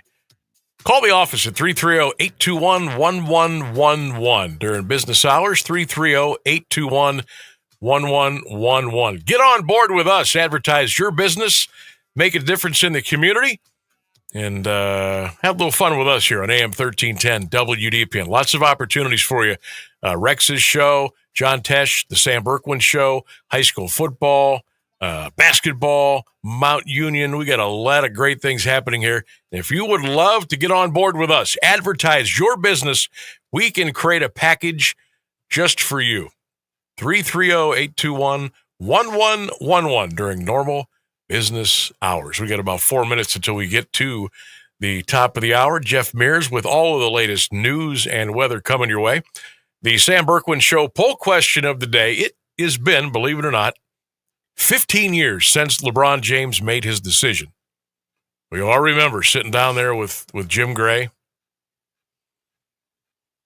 looking at Jim, looking into the camera. I'm going to take my talents to South Beach and play for the Miami Heat. 15 years ago. The poll question today, it's a two-parter. How did you feel then? But how do you feel now? What's changed over the last 15 years? Do you still feel the same? You still mad at LeBron? You still hate LeBron? Did you hate him that night, but you love him now? Were there no changes whatsoever? Did the championship kind of erase all the bad memories that one night? How did you feel then? How do you feel now? It's been 15 years. That's amazing. 330-821-1310, 330-821-1310. You know what, Sam? It's funny because this was such a big deal that people actually asked me how I felt back then. So I remember how I felt back then. Yeah. And it was, I feel honestly the same way I do now. It's like, you know, like the caller said, he's a basketball player. If somebody offers him more money and he needs, you know, if he wants to make his own life better, he chose the better contract. Yeah. Well, who could blame him? And here's the one. People forget. He took less money to go to Miami. No, that's a good point. Cleveland could have offered him the most because he was theirs. Like he was the restricted free agent. Now, I know he has definitely gone on to make more money outside of the contracts he has signed with Miami, with the Lakers than he would have with Cleveland because of all the other outside stuff that he is a part of now. You know, pumping products and getting into movies and commercials and things like that. Now, he probably could have done that with Cleveland, maybe not to the amount that he's done. But I think he's still, look, LeBron was LeBron, whether he was in Cleveland or whether he was in Batavia. It didn't matter. He was LeBron James. But people forget he took less money, as I put in parentheses, less money to go play for Miami. Carl says, I hated him then, and now I couldn't even care less about him. Steve just says, yep, good old LaFlop. Kent says, I hated it when he left, but felt that he gave us 6 great years the first time. The Cavs just didn't secure enough talent to help him win it all. That's why he left. Our good buddy John Bozika says, doesn't really matter now. I was mad then, disliked him for years. It was the right decision for him. He became a better player, better person, and ambassador for the game. He's more than made up for it and is forever the greatest Cavalier. Love watching him play. Just glad we were part of his journey here in Northeast Ohio. George says, then very disappointed. Now I really hope he comes home and finishes his career with the Cavs. Tim says, bleep LeBron. Not the GOAT. Boy, people can still be so mean. Keno, hope you're doing well, Keno. He says, I thank LeBron for what he did with the Cavs and wished him well. I never hated LeBron. He made his decision, although I was disappointed. I respected and accepted his decision. Still like LeBron James to this day. John says, terrible look when he was sitting there across from Jim Gray. Made me sick. Still can't believe it. Mike says, bleep him. Jim says, disgusted, and I'm still disgusted. Pat says, I hated to see him go, but didn't blame him. He's still a kid from Akron doing for the community. Well, the comments are really starting to fire in. We'll get to those more after we take the break. News and weather is coming up. We got one more big hour together. Let's enjoy here on 1310 WDPN, the Sam Bourquin Show. Stay with us. The latest news and the current Alliance area weather forecast are up next on AM 1310 WDPN Alliance. ABC News, I'm Michelle Franzen. The Supreme Court in a written decision allowing President Trump to move forward with mass firings of federal workers. Justices did not rule on the merits of the case, which is still being argued in the lower courts. In Texas, at least 108 now confirmed dead from the July 4th flash floods. The wall of water hitting communities along the Guadalupe River overnight, including summer camps. ABC's Lindsay Davis is in Kerr County, where questions remain about the lack of early warning systems. ABC News confirmed the Kerr County Commission actually spent years considering a potential new flood warning system similar to what you hear during tornadoes, but lawmakers voted against the bill. Some commissioners suggested that sticking with river calling and used by summer camps would be better than installing new flood sirens, flashing lights, or signs. President Trump expected to visit Texas on Friday. On Wall Street, stocks ended mixed due to new tariff uncertainty. This is ABC News. What's the best place to shop this summer? Macy's. It's our first ever Star Deals Week. 6 full days of store-wide savings on everything you want. From shorts and swim to fine jewelry, all up to 50% off. Plus, home updates from Hotel Collection, Green Pan, and more, up to 60% off. Not only that, shop Macy's.com for new flash deals every day that everyone will love. No membership required. So don't miss Star Deals Week and Sunday at Macy's. Savings off already reduced prices. Exclusions apply. This is the story of the one. As a safety manager at a manufacturing plant, he does everything he can to keep his coworkers safe. From finding ways to reduce risks to keeping safety supplies in stock. And for that, he relies on Grainger. Grainger offers a broad range of quality products and next-day delivery, so he can always play it safe. Call 1-800-GRAINGER, click Grainger.com, or just stop by. Grainger, for the ones who get it done. Now, the latest Alliance area news from Jeff Mears on AM 1310 WDPN. Good afternoon, it's 5:02. Alliance City Council has approved a tax break for Robertson Heating Supply under the Community Reinvestment Area Agreement passed Monday. The company will be exempt from property taxes for 15 years. Robertson plans to build a 93,000 square foot distribution facility on a vacant parcel on West Main Street. The $21 million project will begin in March 2026 with completion by March 2027. It's expected to create 20 full-time and 5 part-time positions. Council also passed an ordinance to advertise for bids for the removal of exceptional quality biosolids from the wastewater treatment plant for land use. The cost is not to exceed $400,000. Lawmakers approved an ordinance to purchase new replacement equipment for the water distribution department through cooperative purchasing or by advertising for bids. The Columbiana County Grand Jury will consider issuing an indictment for a Knox Township man accused of possessing child pornography. The case of 37-year-old Joseph Sabella was found over Monday after he waived his right to a preliminary hearing in county municipal court. He is charged with pandering obscenity involving a minor and illegal use of a minor in nudity-oriented material or performance. Sabella is a chaplain at Alliance Community Hospital. On July 2nd, he was arrested at his Stanley Drive home by the Mahoning Valley Human Trafficking Task Force. A search reportedly turned up thousands of images of children taking part in sex acts or in states of nudity. Sabella is on paid leave. He is free after posting $50,000 bond. A federal judge will consider a motion to throw out claims made by the East Palestine School District related to the 2023 train derailment. The district sued Norfolk Southern in April, alleging it did not fully reimburse emergency response costs and failed to keep promises for major community projects.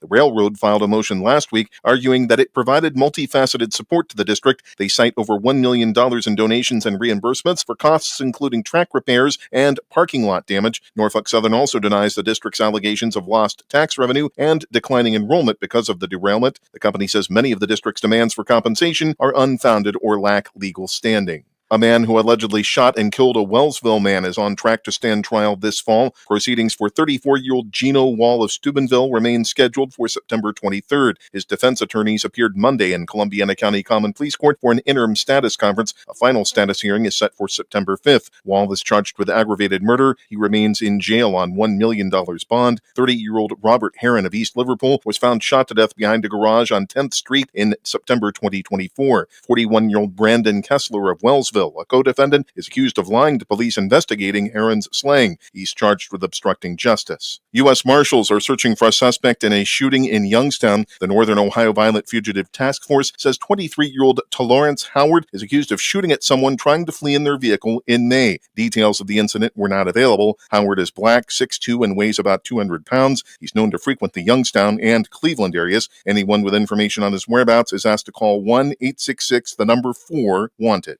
Youngstown police are investigating a stabbing that landed a man in the hospital. Officers were called to a gas station in the 1300 block of McGuffey Road around 5:30 Friday afternoon. They discovered a man with a stab wound and provided him medical treatment. The victim was taken to St. Elizabeth Health Center. Further information was not available. Gunfire prompts 2 Youngstown police officers to take shelter. Police say the incident occurred around 11:20 Friday night. The officers were on Wilbur Avenue when they heard gunshots on neighboring Miller Avenue. They heard bullets strike a nearby tree. To be shielded from any falling rounds, the officers stood under a porch for several minutes. They later walked down a driveway and heard 5 or 6 additional shots. They reportedly saw the muzzle flash of a gun. The Youngstown School District has announced its new mascot and nickname. Starting in the 2026-27 school year, East and Cheney High Schools will merge along with their middle schools. The schools will be known as the Defenders, represented by a fierce-looking owl. It was one of 7 possible mascots. It received the most votes from students in a survey. Another civil lawsuit has been filed against a former Warren police officer alleging sexual assault. The suit was filed Monday in federal court. It seeks a jury trial in compensatory and punitive damages. The suit names former Officer Michael Edwards Jr., who was sentenced last fall to 34 to 39 years in prison after his conviction on charges of rape and extortion. He is accused of preying on women whom he encountered while on duty between 2019 and 2024. The woman who filed the suit alleged she first encountered Edwards in February 2023 when he responded to a call about a friend's overdose. He's accused of sexually assaulting her while she was intoxicated in the fall of 2023. The suit also names Chief Eric Merkel and the city of Warren. 3 other women filed lawsuits making similar claims. The Trumbull County Sheriff's Office says a jail employee is the subject of an ongoing investigation. The worker is accused of misconduct. Chief Deputy Dale McDormand tells WKBN-TV the alleged incident happened June 29th. The employee is on paid administrative leave. The Stark County Sheriff's Office is leading the probe.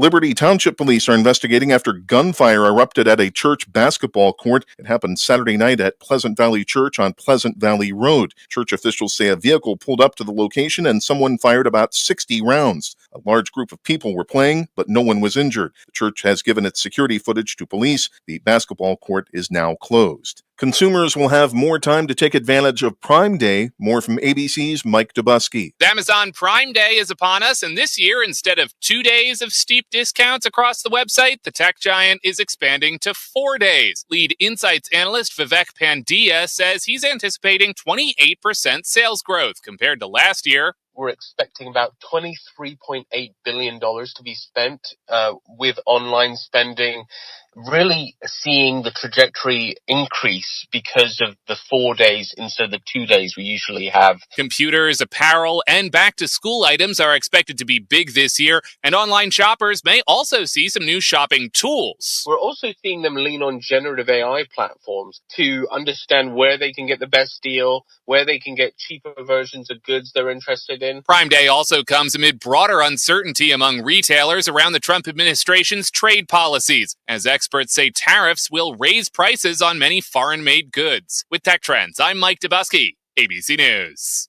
We have the following funeral announcements. The service for 90-year-old Paul J. Frank of Alliance will be held tomorrow at 11 at Regina Chaley Catholic Church, arrangements by Scherer Sterling Skivalaki. And the service for Patricia Ann Vance of Alliance will be held Thursday at 11 at Scherer Sterling Skivalaki. It's 80 degrees in Alliance at 5:09. This is the local edition of WDPN News. I'm Jeff Mears. Here's the Alliance Area Weather Forecast on AM 1310 WDPN. For the afternoon, partly sunny and a high of 83. For the overnight, partly cloudy, cooler, a low of 63. Wednesday, mostly cloudy skies with patchy fog during the morning, a chance of afternoon showers and thunderstorms, a high of 85. That's your AM 1310 WDPN weather. Live from the AM 1310 WDPN studio, it's time for live and local sports talk. It's the Sam Bourquin Show. I'm ready. Give the show a call at 330-821-1310. Good call, meatball! Watch the Sam Bourquin Show on the AM 1310 Facebook page, the Q92 YouTube page, and on X. This is the Sam Bourquin Show on AM 1310 WDPN.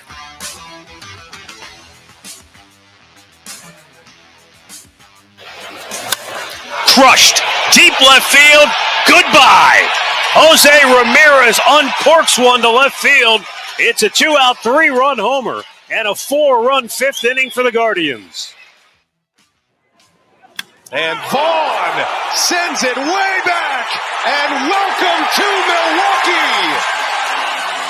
How about that, Andrew Vaughn? Looking good in that Brewer uni. And Zach McKinstry puts a charge into this one. Deep toward right, and that one is gone. His 7th home run of the year. And a 5-1 Tigers lead.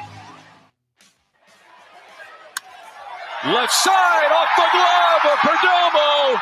Hit number 2,000 of his career for Manny Machado as he continues to build on his resume towards the Hall. The answer to the question everybody wants to know. LeBron, what's your decision? In this fall, man, it's very tough. In this fall, I'm going to take my talents to South Beach and join the Miami Heat. Miami Heat. That was the conclusion you woke up with this morning. That was the conclusion I woke up with this morning. 15 years ago today, the decision. LeBron James decided to leave the Cleveland Cavaliers and go to the Miami Heat. Can you believe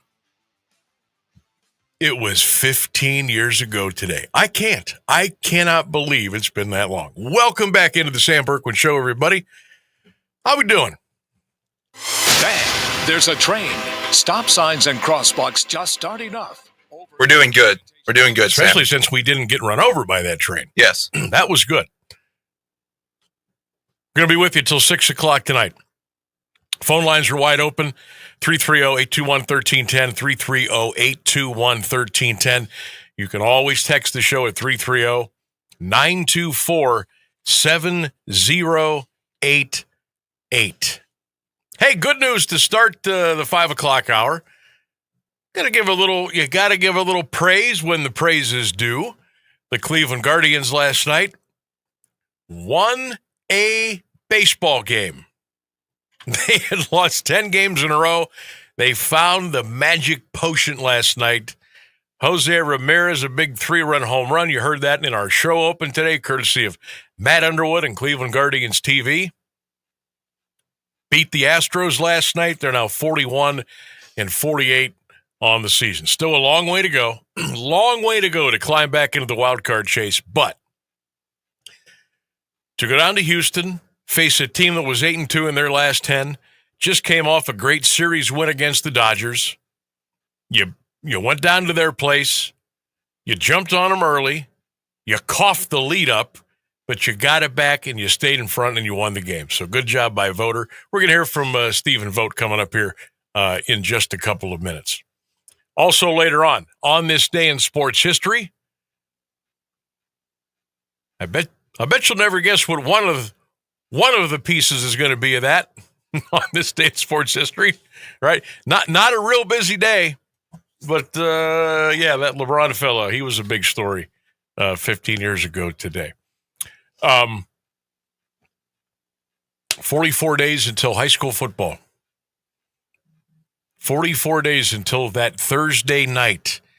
45 days until the first big Friday night of high school football. Just want to kind of whet your appetite a little bit here.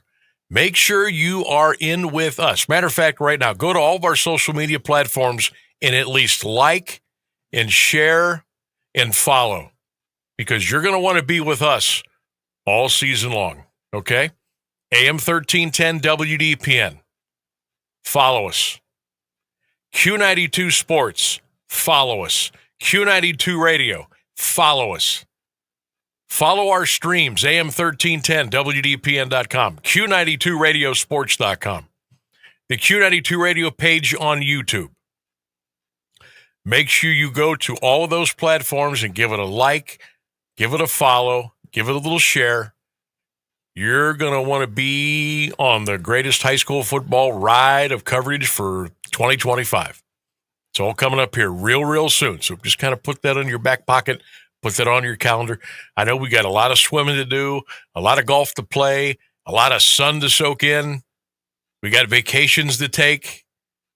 We'll plow our way through Hall of Fame, and then we'll get you ready. All right? Just want to give you a little heads up. This is where you want to be all season long. 1310 WDPN and, of course, Q92 Sports. Can't wait. This is going to be so much fun. Going to be fun. Matter of fact, we've got our big football meeting tomorrow at a location yet to be determined. And rumor has it that the boss man is providing a lunch tomorrow. That's a rumor. I'm hoping that's true because I'm not going to eat before I come in tomorrow. I'm going to bring my Buckeye cooler. Where the hell is that? Here, over here. Okay.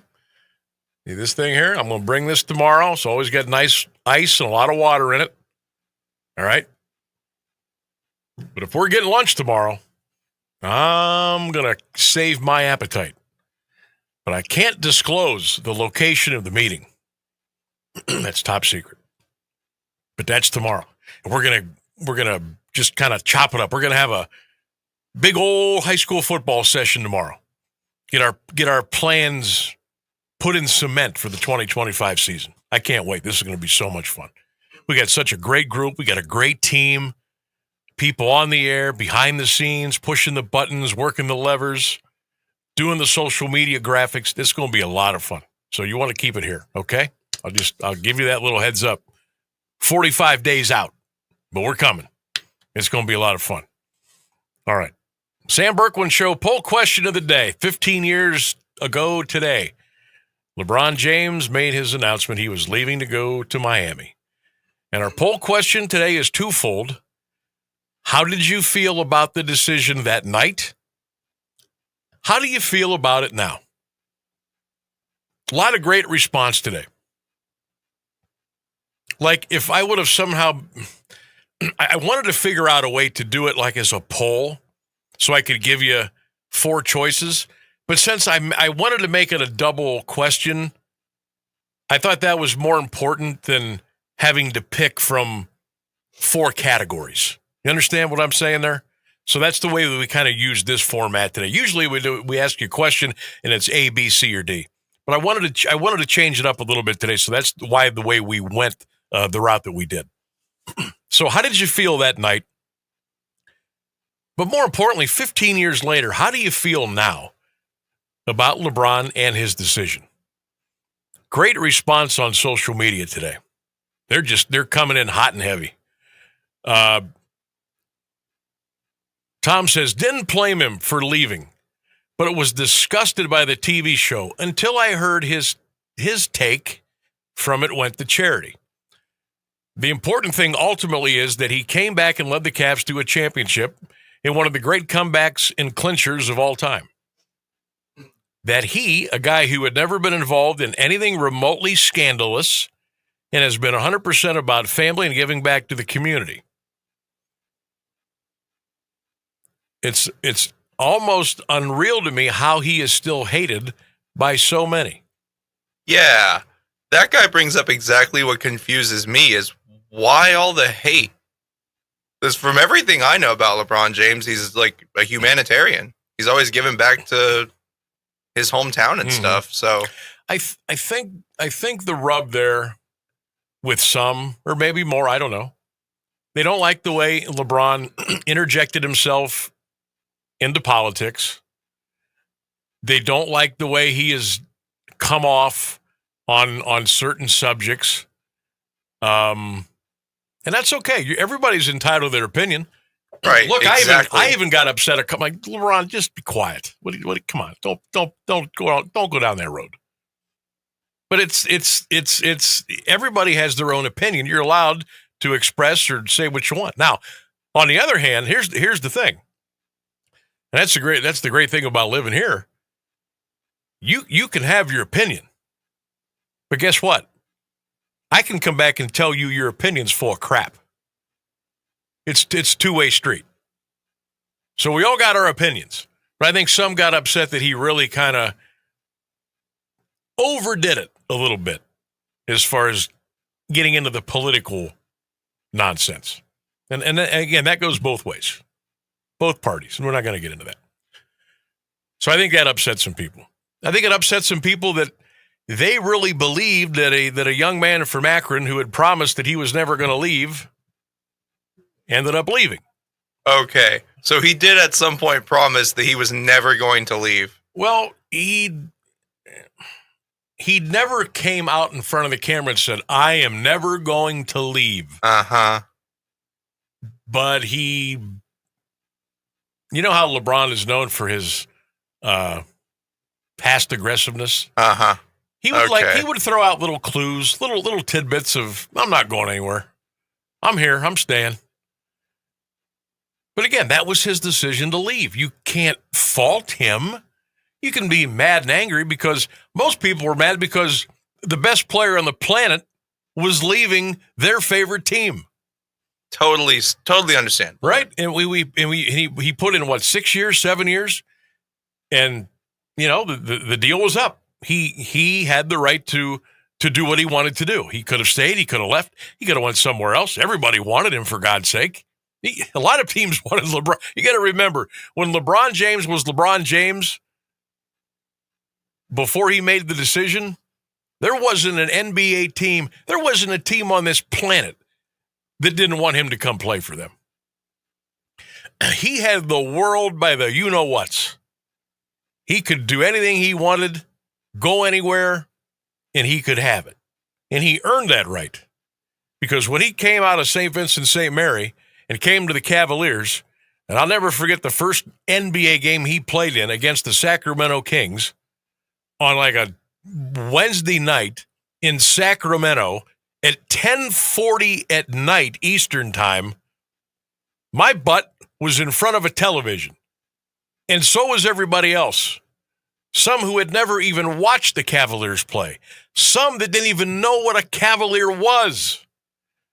but they knew who number 23 was. They knew who LeBron James was. They knew that Nike knew who LeBron James was. And the rest is history. And people probably thought, oh my God, we're going to have LeBron James till he retires. I got 18 to 20 years of LeBron. He better not ever leave me, or there's going to be hell to pay. Well, he left. He had that right. He earned that right. He made his decision, and he moved on. Went down to Miami, learned a lot about himself, learned a lot about the world, learned how to win a championship. Yeah, I know. He joined in with Chris Bosh. He joined in with Dwayne Wade. I know. And there's still the conversation of, well, Michael Jordan never did that. He never went to a homemade winning situation. He grew with the Bulls when he was drafted out of the University of North Carolina. Look how long it took him. He didn't really do it until he had Scottie Pippen and Paxson and Grant and Cartwright and Kukoc and Wennington and Phil Jackson. Took Michael a while, too, don't forget. So LeBron made his move. He made his move, and he went and he lived life. What would LeBron, how old was LeBron? Let's see, 15 years ago. So what is he now? Is he 40 yet, or is he 39? I will. So he was probably what, 26, 27 years old? Oh, no, wait a minute. Whoa. He didn't go to college. He went right out of high school. Hold on. So 18, 19, 21. So he might have been like 25. Think about when you were 25 years old. For me. So he is 40, by the way. So he is 40. Yep. Okay, so he was 25. He was 25. I remember when I was 25. Woo-hoo. I think. I was, yeah. We were all doing things at 25. I mean, good God. If I was the best basketball player on the planet at 25, yeah. I mean, yeah. Look at it this way. He's a better man than me. I was 25 years old. When you're 25, you're not good at anything, but you think you're the best at everything. So nothing can touch you. Imagine being the greatest basketball player on the planet. Big difference. Big difference. Brian says they knew he was leaving. Still hopeful he wasn't when it came out. I was mad. Today I'm still a little salty. But I understand. I completely understand. Let's see here. Pat says, I hated to see him go, but he came back and won a title. I'll forever be grateful. Rick says, he's dead to me. I pray he doesn't come home again. Rick's a season ticket holder, by the way. Our guy, Jay Wilhelm, didn't like the way he did it. However, if somebody walked up to 99.9% of people and said, we want you to come from Ohio to Florida to work, better weather, more to do. You'll make a little less contractually, but you'll make a lot more with your personal brand in our market. And oh, by the way, you could bring a couple of good friends with you. 99.9% of you would not say no.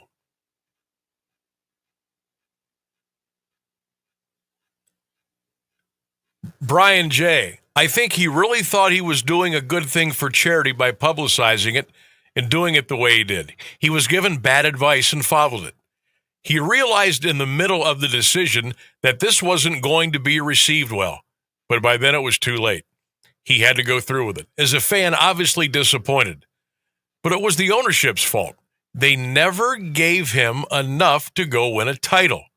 He got that when he was in Miami. He had the leave to win.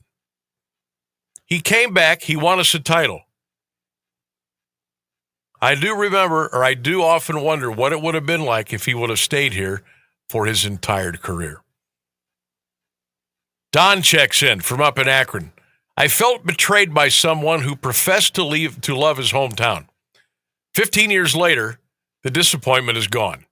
He returned and delivered the only professional championship in my adult lifetime. That feeling far exceeded the disappointment of him leaving either time. Good stuff right there. Good stuff right there. The comments are coming in. We'll get back to them coming up here on the other side of the break here at the bottom of the hour. This works out really good because we have a pretty short On This Day in Sports History. We only have one audio clip. I'll bet you'll never guess what that is, but it's coming. On this day in 1889, yes, 1889, John L. Sullivan defeated Jake Kilcrane in the last championship bare-knuckle fight. The fight lasted 75 rounds. Boy, would I love to see some video of that. On this day in 1953, Notre Dame announced that the next 5 years of its football games would be shown in movie theaters over closed-circuit TV. That was back in 1953. On this day in 1970, the Jim Ray Hart of the Giants became the first National League player in 59 seasons to collect 6 RBI during a single inning. On this day in 2000, Dominic Hasek announced that he planned to come out of retirement and rejoin the Detroit Red Wings of the NHL. All right, here we go. If you missed it during the show open today, we got it for you here. On this day, 15 years ago. The answer to the question everybody wants to know. LeBron, what's your decision? And this fall, man, this is very tough. And this fall, I'm going to take my talents to South Beach and join the Miami Heat. Miami Heat.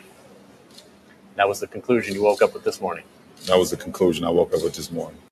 The answer to and the the question rest everybody wants to know. Is history. LeBron? News and weather coming up next on 1310 WDPN. It's very tough. And this fall, I'm going to take my talents to South Beach and join the Miami Heat.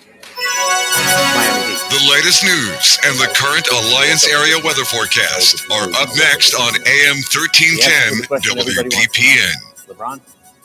Good afternoon. It's 5:30. In Texas, the search goes on for those missing, including 10 girls and a counselor from Camp Mystic. Here's ABC News Chief National Correspondent Matt Gutman in Kerrville, Texas. Back at Camp Mystic, we're learning more about those victims killed, including 8-year-old twins Hannah and Rebecca Lawrence. Their 14-year-old sister surviving, their grandfather saying they gave joy that could never be forgotten. And 8-year-old Anna Margaret Bellows, her mother thanking the camp's counselors for trying to protect her daughter.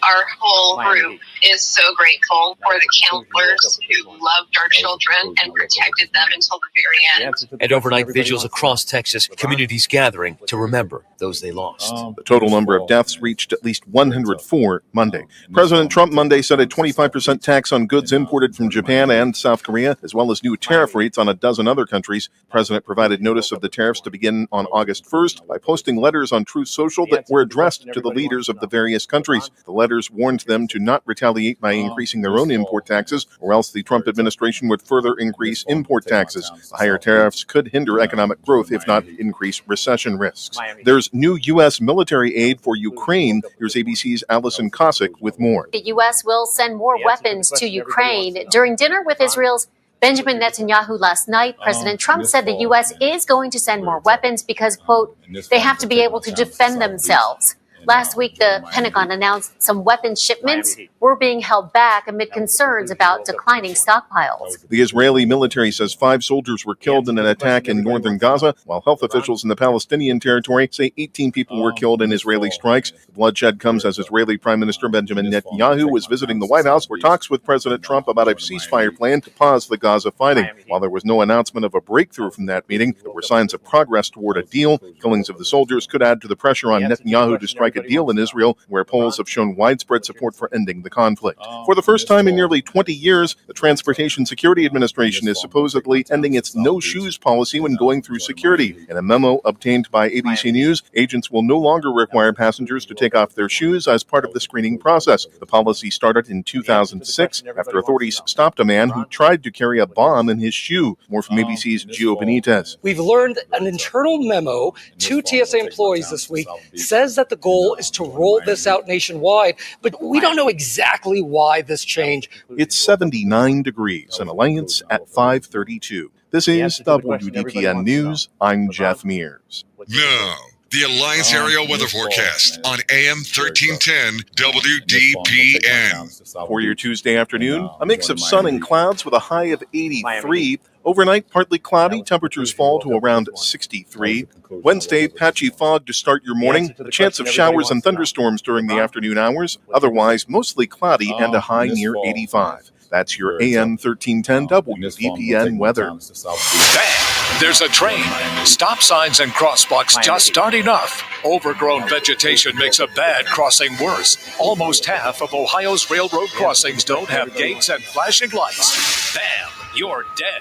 Gates and lights save more lives than stop signs or crosswalks alone. Report bad railroad crossings at angelsontrack.org. That's angelsontrack.org. Because bad crossings kill good drivers. Sponsored by Angels on Track, aired by OAB and this station. I'm Angela Bassett. As a first responder on screen, I know what it means to act fast in an emergency. In real life, the same urgency can save lives, especially when it comes to a food allergy. For 33 million Americans, one bite can turn an ordinary meal into a life-threatening reaction. And too often, they don't have the one thing that could save them, epinephrine. But emergencies don't wait. And when a severe reaction happens, being prepared makes all the difference. Now, there's a needle-free option, a new way to carry epinephrine that makes it easier than ever to be ready. No needles, no hesitation, because when the unexpected happens, the best thing you can do is be ready. Know the risks, know the options, be ready to act. Learn more at foodallergy.org/ready to act. The answer to the question everybody wants to know. LeBron, what's your decision? In this fall, man, it's very tough. In this fall, I'm going to take my talents to South Beach and join the Miami Heat. Miami Heat. That was the conclusion you woke up with this morning. That was the conclusion I woke up with this morning. Oh, the boys are still out on tour. LeBron, saw a couple of concert clips on TikTok last night. In this fall, I'm going to take my talents to South Beach. Might be time. Miami Heat. Might be time, Angus. That was the conclusion might be time. This morning. They're still going at it, man.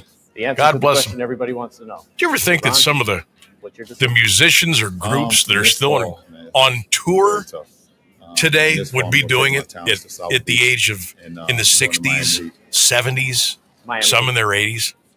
That was the conclusion. I saw Rick Springfield did a show the other night. He's like 76.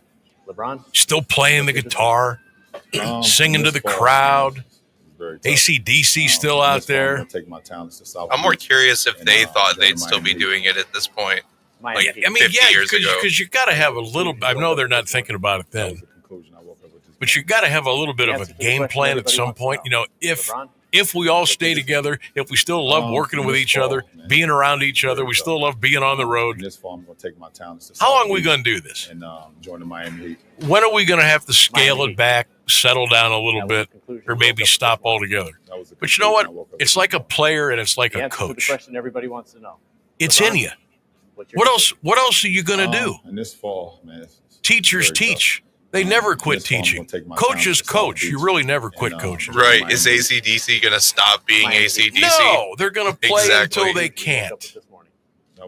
They're going to play until they can't. The answer to the question everybody wants to know. And some, make fun and say, what the hell are you doing? Fall, man, it's very tough. But you know what? That's what they want to do. And join the Miami Heat. It's what they want to do, and they've been doing it for so long. They've earned the right to do what they want to do. Conclusion I woke up with this morning. The answer to the question everybody wants to know.